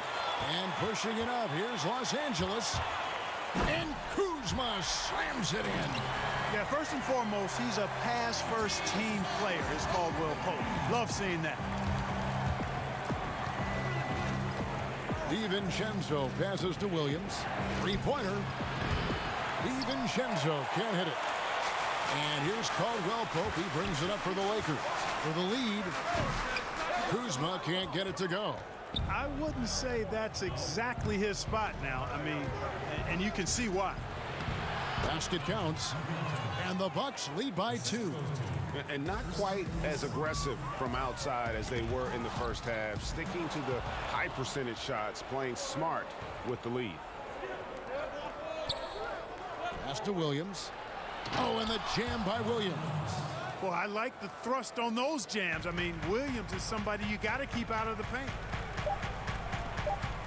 Here's Kuzma. No good on the shot, a bit long that time. And that's going to do it for the third quarter. Bucks ahead, leading by 4. And after a quick break, we're going to come right back with the start of the fourth quarter. Let's listen in on what Mike Budenholzer had to say. We don't need to be in a hurry to be. And with 3 quarters behind us, we start the fourth quarter in what is still anybody's ball game. Setting the floor for the Bucks. Williams is out there with Robin Lopez. Then it's Matthews. Then there's Bledsoe. And it's DiVincenzo in at the 2. Inside, Williams. McGee with the block. Yeah, if you had to pick the top priority for McGee, I think that's it. Contest shots, block shots, get in the air, use that length to deny shots at the rim. And stolen by Kuzma. Here's Rondo. And it's sent back by Bledsoe. That's out of bounds. The Lakers able to retain possession here. A different look for Milwaukee. Lopez comes in for Robin Lopez. And Giannis Antetokounmpo is subbed in for Williams. McGee finds Davis. Here's DiVincenzo. Great D that time from Rondo. And, you know, even though they're on top, they're winning. I mean, they could use more from him. Trying to shut the door on this one. You gotta love his hustle, leaving the defense no time to react. And you know you're going to get those buckets, guys, when you're quick to get out on the break. Get that ball up the court as fast as you can. Frozen. The guy is just ice cold, unable to contribute offensively. Here's Kuzma. It's deflected, and he's able to get it back. And McGee kicks to Green. McGee, the pass to Kuzma. Outside, Green. Lock at 6. Tries again. The shot comes out. Good D by Matthews. And now running up the court, Bledsoe pushing it up. And the pass to Lopez. And stolen by Kuzma. Here's Rondo. Pass to Green. Davis kicks to Kuzma. To take the lead. Another miss by Kuzma. And there have been some terrible shot choices here, Kev. That's not a good look at all. Matthews has a nice feel, guys, for when a teammate has a clean look, gets him the ball. Lakers trail by 4. Rondo dishes to McGee. Bledsoe against Rondo. Kuzma inside. And the rebound goes to Lopez. Well, I'll tell you what, he's going to buy himself a ticket to the bench. If he keeps shooting it like that, he has been putrid here this quarter. And, you know, this is why people are so high on Antetokounmpo. I mean, he's a ferocious player, great competitive spirit, tremendous work ethic, and highly skilled. He wants to dominate. McGee's shot is off. Bucks leading by 6. Here's DiVincenzo. And the layup's good off the glass. DiVincenzo's got 4 this quarter. And creating a little separation here, gaining some confidence. Yeah, you get the sense that they're going to start stretching this lead out a little bit. Obviously, a mix-up defensively on that possession. Giannis left side. Pass to DiVincenzo. The dish now to Lopez. A beautiful reverse layup. Lopez has got the lead up to 8 now for the Bucks. He is so tough to deal with inside. Lopez just too big and too skilled. Count it, good. Rondo with a nice dish. Milwaukee has gotten a lot of looks from outside tonight, 5 of 12. And Bledsoe, here we go. Matthews passes to Antetokounmpo. And he could not get that one to go. A lot of contact, and he'll go to the line for 2. And quite honestly, guys, Antetokounmpo, get that name right, folks. He's one of the most unique, talented players in the league. I mean, long arms, which really create a lot of problems for the defenders, whether he's passing or shooting. And now we get the chance to present our Jordan Player of the Game, Giannis Antetokounmpo. And in terms of his shooting, this has been one of the more accurate performances you'll ever see. I mean, he's been in constant motion, creating a lot of good looks for himself. But still, even when you're wide open, you expect to miss some of the time. And that has not been the case here tonight. This guy has made everything. And we've got an update here, so let's catch up with David Aldridge. Thanks, guys. I was able to hear Frank Vogel talk to his team during the break. He told them this game wasn't over yet. He said, don't give up. If we make a few big plays, we're right back in this game. Stay the course. Back to you, Kevin. You know, Bledsoe has developed his passing skills to the point where you've got to respect that part of his game. He's doing a nice job finding his open guys. To the middle. And the dunk by Giannis. No question as to which team gave the better effort tonight. A dominant performance and an outstanding win for the Bucks. If they had to battle for this win, there were times when it looked like it was maybe slipping away a bit, but they never let that happen, which I thought was a real credit to them. And that's a product of their mental toughness. Anytime the flow of the game turned against them, instead of caving, they just dialed it up a notch and were able to pull away. And in the win-loss column, tonight's game will push their record up to 54 wins on the year. And bragging rights between these teams were on the line today, and they put in some very good work to earn them. Sure did. I mean, this means they'll come out on top in the season series, 2-1 now. Got to be happy about that. And one of the key components to this victory, if not the biggest, was the incredible performance for Giannis Antetokounmpo. Boy, he was absolutely relentless at the offensive end, guys. Smelled blood and went for it. Here's Green. And Chris Middleton pulls it down. Boy, you've got to be there defensively. I mean, that's an easy mid-range jumper that he'll typically drain. Down it goes. Nice one there from Antetokounmpo. And credit the whole team. It was a focused, concerted effort to put this one away. Yeah, what a time to put the hammer down. Any hope of a comeback diminished. Not watching the line there. That'll be a backcourt violation.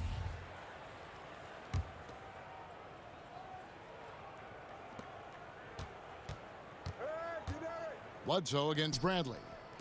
The wide open look here for Lopez. Good, and the assist goes to Giannis. And the Bucks lead by 16. Here's Davis.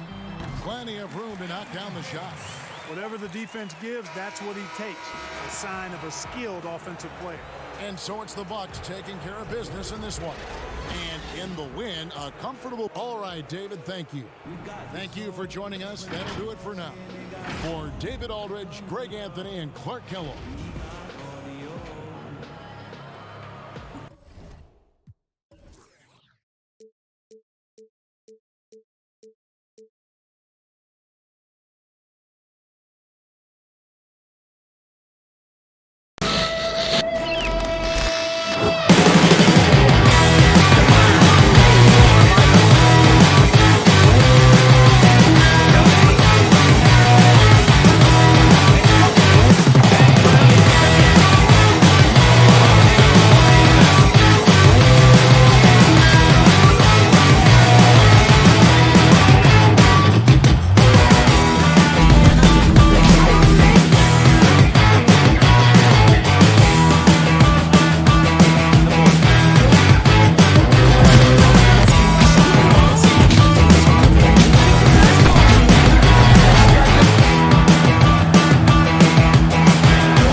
body fluid. And goaltend.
Defensively, by using right on the D-pad, you can adjust your overall defensive focus, how you defend against screens, as well as how to defend in transition. If you've got a versatile lineup like the Rockets, then you might want to switch everything on screens. But if you're rolling out a traditional big, that may not be the best decision. Battling someone who just keeps scoring and Downtown Milwaukee is seen. And as things get ready to roll, let's catch up with David Aldridge, who's up. The feeling, no doubt, mutual. Thanks, DA. And taking a broader look here at the year-over-year scoring trend for Lopez. And looking at his offensive numbers from the past few years, it seems like teams around the league have kind of figured him out. He's having to work a lot harder for his points, and they haven't been coming nearly as easily as they used to. And the Clippers starting five. Ivica Zubac is out there with Marcus Morris. Then there's Kawhi Leonard. Then it's Paul George, and it's Beverly in at the 1 spot. And for the Bucks, Middleton and Giannis are the forward tandem. The backcourt comprised of Bledsoe and Matthews, and it's Lopez in at the 5. And so the Los Angeles Clippers get the first points of the ballgame. Bledsoe kicks to Giannis. Stolen by Zubac. In the corner, George with it. Shoots over Matthews. And there's Paul George on the assist by Leonard. You know, Steve, these teams we're seeing tonight both have very strong options off their bench. And Kevin, when you have a strong bench, the starters love it because they know if they have a lead, they have some guys that's going to extend the lead. If they're not playing well, they have guys that come off that help them. And the opposing team, they know when you're a 9 or 10 deep team and you're very, very talented.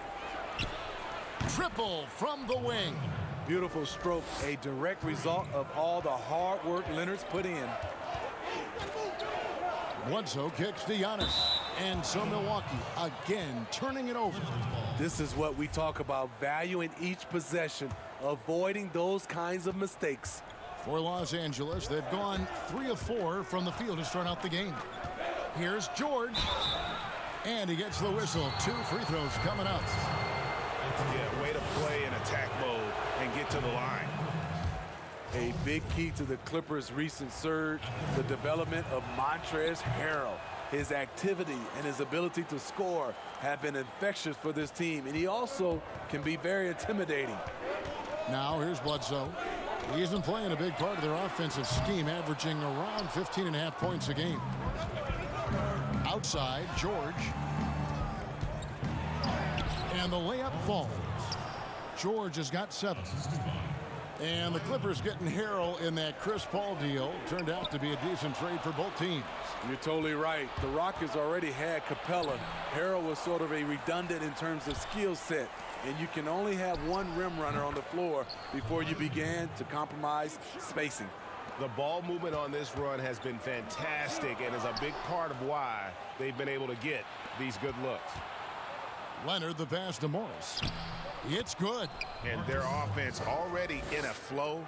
Some stellar shooting to jump out to this lead. Bledsoe for three. It's good from long range. They finally hit one after missing 3 straight. Now the Clippers with it. They're on a 14-3 run. And Beverly kicks to Leonard. And the 3 off target. Bucks trail by 11. Here's Antetokounmpo.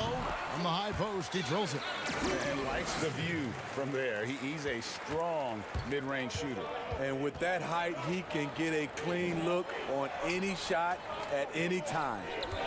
Now, here is Morris. 9 points last game out. And there's a pattern starting to take shape here. They're working it inside and getting good shots from close range. Giannis dishes to Lopez. And out of bounds as Los Angeles gains possession. As we get a break in the action, now let's take a look at the East and how the teams are stacking up. Look at Milwaukee. Very strong season they've had, always at or near the top of the conference, and right now they're in first place in contention for that, exactly where they want to be as they close in on the postseason. And I think for the Bucks, they're not an opponent any team wants to see on their schedule. They've been producing all season long. And guys, I don't see them slowing down anytime soon. We figured that by this point in the season, they would have separated themselves from the pack. They've done that and more. Yeah, he just punched the ticket on that one. That'll get the job done. Powerful two-hand jam. And that one's good, George. And they're beginning to just flat out fall apart defensively right now, especially on the interior. And since coming to the Bucks, Derek Bledsoe hasn't been asked to do nearly as much as he has in the past. And for Bledsoe, that is a good thing, as he is best as a complementary player. Not scoring as much, but his decision-making and shot selection have vastly improved. Now, Matthews. Kawhi Leonard missing from long range.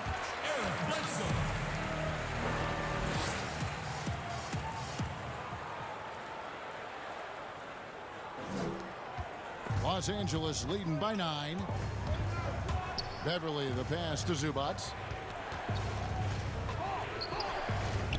George against Matthews. And George gets it to go. How about 5 of 6 to start? Looks like he brought his A game. Giannis kicks to Bledsoe. Back to Giannis. Passes it to Matthews. Lopez dishes to Bledsoe. Up again, controls the rebound and puts it back up and in.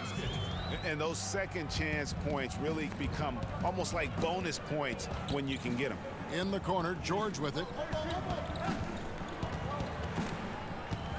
Leonard against Middleton.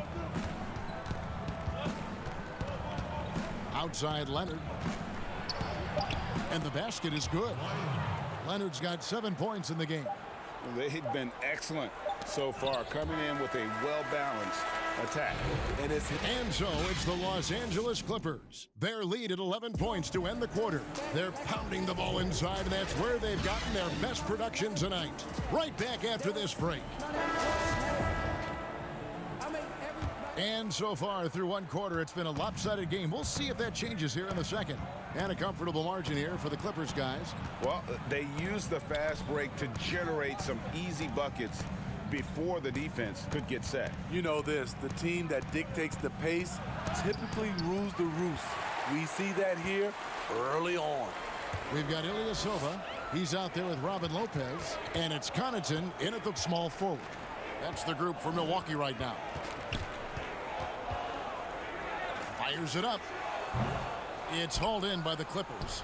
Easy chance from mid-range. Wouldn't be surprised to see them run that play again. And foul on the shot, so he'll get a chance at the line.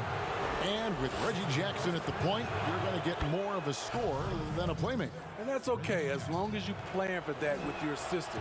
Reggie Jackson is great at creating for himself, but you like to see him do a little bit more to set up the rest of his team. DiVincenzo can't hit it. That's a shot he's got to hit. You don't get many looks better from that range. And it's good for 2. Williams has got the lead up to 14 now for the Clippers.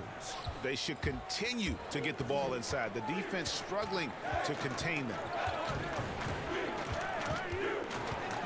Hill inside.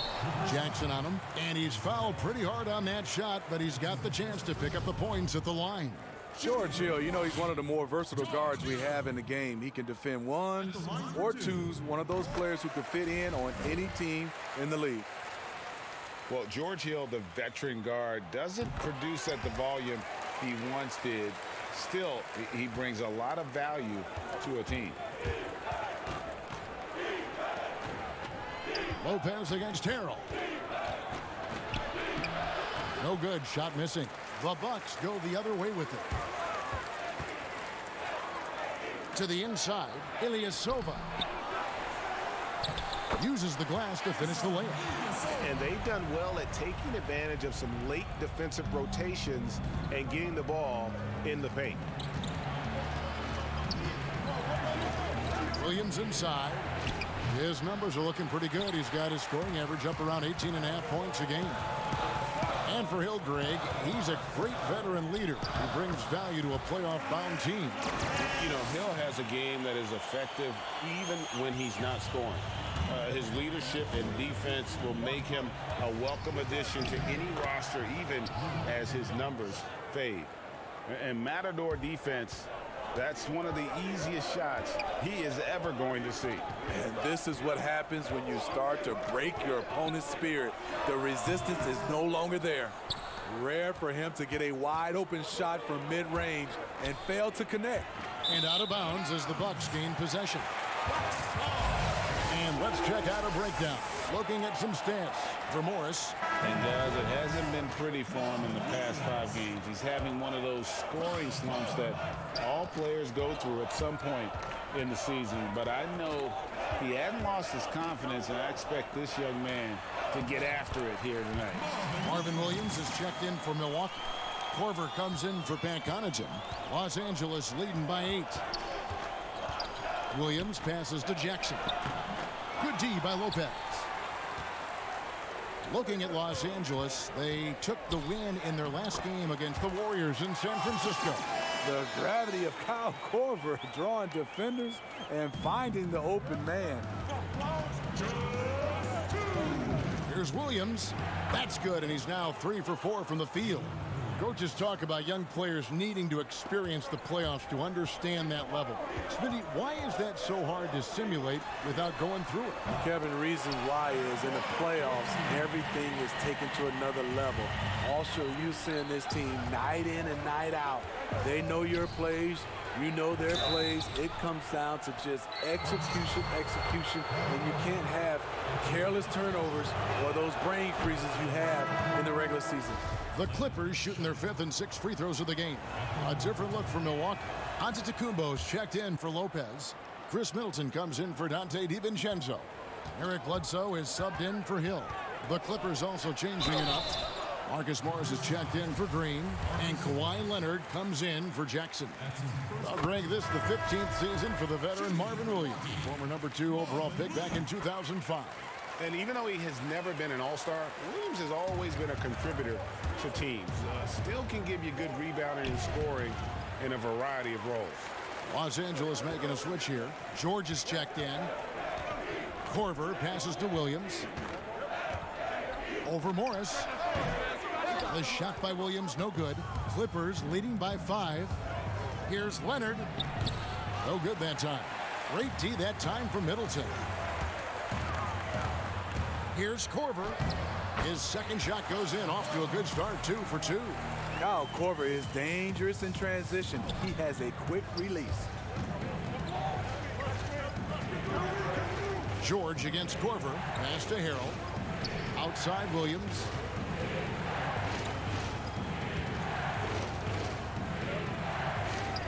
Goes up and lays it nice and easy. Williams has got 8 points here in this quarter. Coming off a scoreless first quarter, he's found a little rhythm here. Antetokounmpo looking it over. Bucks passing it around. Williams kicks to Bledsoe. Good, and it's Williams who picks up the assist.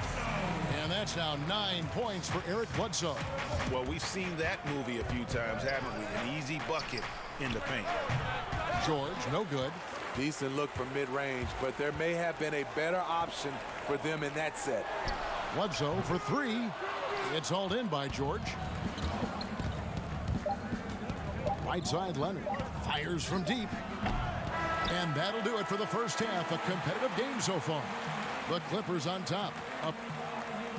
All right, thank you, David. And folks, don't go away. After the break, we'll see you right back here for the 2K Sports Halftime Show. Hey, everybody. Good to see you. An outstanding first quarter for Paul George. He had 11 points, 2 steals.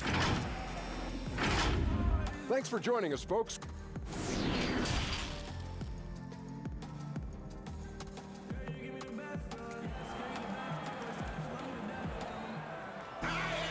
And if you're just joining us, we've played through the first half in a game that's been fairly even so far. You look at Paul George in this game, guys, he's been everywhere. Well, he left his mark on that first half with his quick hands. Great sense of timing to pile up the steals. Well, if you want to get into your offense quickly before the defense can set up, creating turnovers is a great way to do it. Our second half of basketball, and presented by Gatorade. Let's see who's all fueled up and on the floor to start the third. Setting the floor for the Clippers. Marcus Morris is out there with Kawhi Leonard. Then it's Ivica Zubac. Then it's Patrick Beverley. And it's George in at the 2. A really good second-round pick out of Arkansas. Beverley fits perfectly in that 3-and-D role. Trying to get open is Lopez. And Antetokounmpo slams it in. Oh, an aggressive move and fantastic finish. Trying to send a message with that slam, I think. And gotta like what they've been doing down low in the post. And Middleton kicks to Antetokounmpo. Inside. On the dunk by Lopez. Boy, you could see their confidence growing. They have reason to believe. Yeah, the reason is they tied it up, but it took a lot of focus and a lot of energy. We'll see if they can sustain this effort. And guys, when George gets cooking, you are in for a long night. He's just fantastic at finding different ways to score. That's his first personal foul. And here in the second half of play, we're just over a minute in. Back to Middleton. Antetokounmpo with the ball. Guarded now by Morris. Giannis passes to Lopez. And the rejection by Zubac. And he recovers it. Paul George with the steal. I'll tell you what, terrific anticipation defensively. Tracked it all the way. That pass had no chance. Here's Giannis. Oh, yes, he did. 5 up and 5 down for him so far. Moving it around, 8 of their last 10 coming off assists. Here's Morris. Rebounded by the Bucks. Giannis has got his 7th rebound of the game with that last one. And Bledsoe, here we go. Big hops from the backcourt. Oh, absolutely. And maybe just what they need to get this game, GA, going in their direction. It's a tight contest. Those type of plays can fire up your team and swing momentum. Zubac finds Beverley. Over Bledsoe. And he can't bank that one in. Shaky start to the half. Going 1 for 4. Still trying to find that groove. A shot by Middleton. Wide open. Off target from outside. And you don't want to give up that kind of look too often. And Leonard gets it to go. Like a gazelle cruising down the court, Kawhi's difficult to stay with in transition. I mean, those huge hands of Kawhi Leonard give him great control of the ball. Very sparing with his turnovers. Defensively, you have to tighten up on him or suffer the consequences. Trying to answer back, but that 3 is off the mark. And here's Matthews from the arc. And that one goes out of bounds. Last touch by Matthews. That is just a careless turnover. You've got to be smarter in those exchanges. A platoon swap here for Milwaukee. Big group substitution here for the Clippers. Harrell, he's checked in for Zubac. Jermichael Green comes in for Morris. Landry Shamit's checked in for George. And it's Jackson in for Patrick Beverly. And for KAWAI, he never seems like he's forcing the issue offensively. I mean, he has studied the post games of Michael Jordan, and being able to score at all three levels has made the game easy. With his strength and his turnaround jumper, he can get his shot off with ease. The pass to Jackson. And he uses the glass on the layup. The way he glides around the court doesn't look like Jackson is moving as fast as he really is. Hill passes to DiVincenzo. It's back to Hill. Fires the three. And it's the Clippers with the rebound. And here comes Jackson leading the fast break.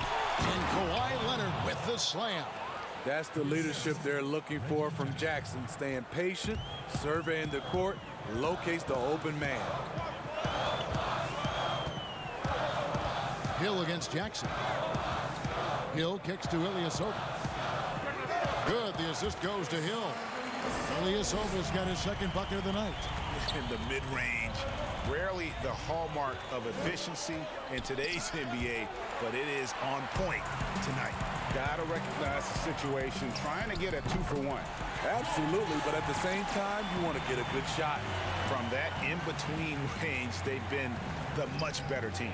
Jackson, the shot, no good. The Bucks go the other way with it.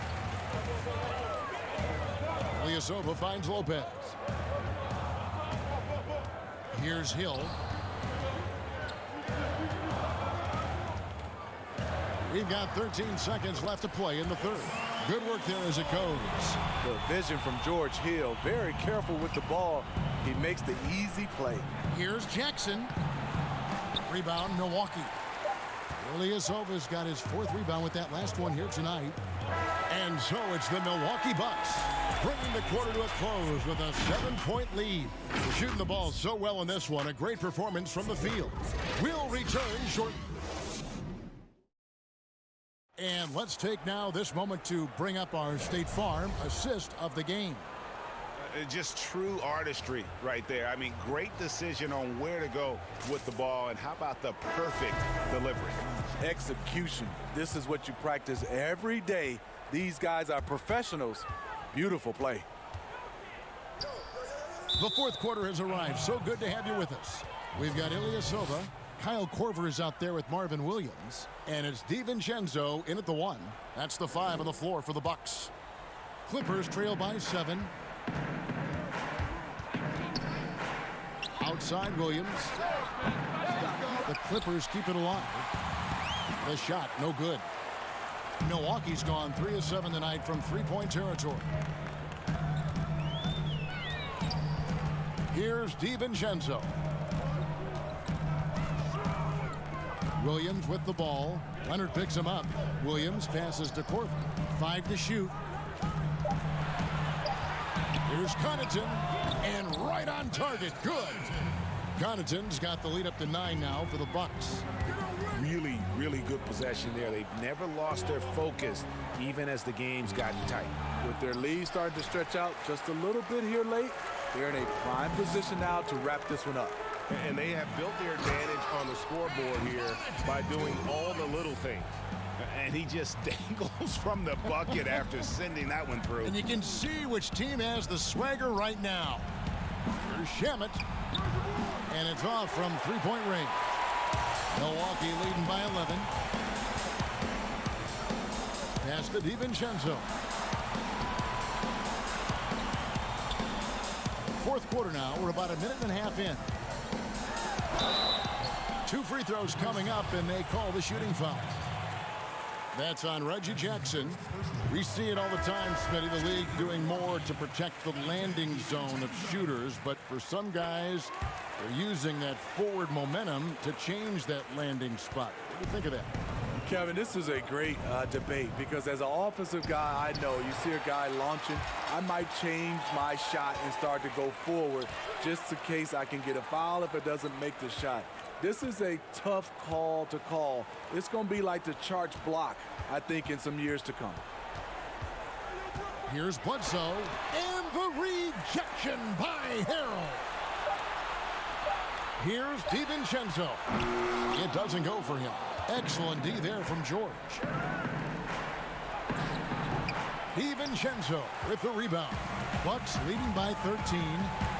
Bledsoe passes to Lopez. Kick out to Giannis. And again, the Bucks miss. The defense got lucky there. That's one you expect him to drain. Here's Harrell. The Bucks making a change here. Matthews is checked in. And then for Los Angeles, Zubac is checked in for Harrell. And it's Patrick Beverley in for Williams. Leonard attacking. Lopez with the block. It's a bonus whenever Lopez comes up with the swat. Want to see more of this from the big fella. It's so hard to keep the defense honest when you miss wide open looks like that. And blocked. That one goes careening off the glass. Here's Giannis. And the dunk by Giannis. Yeah, I mean, the ball handling and body control for a guy that's Giannis's height, it's really impressive. Leonard, no luck. And it's Antetokounmpo with the ball. He'll bring it up for Milwaukee. Here in the fourth quarter, their defense has been very strong, allowing no baskets. And it's the Clippers with the ball. Nothing doing offensively yet for them in the fourth. The shot by George, no good. And it's the Bucks ball. It's been 8 unanswered points for him. Passes it to Antetokounmpo. On target from 13 feet. Giannis has got 4 points this quarter. Well, credit them for maintaining that aggression, even being up this much. They don't want to leave no chance for a comeback. Just focus on playing the right way.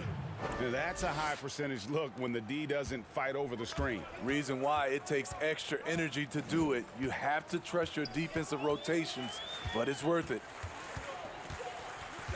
Bledsoe kicks to Antetokounmpo. Pass to Middleton.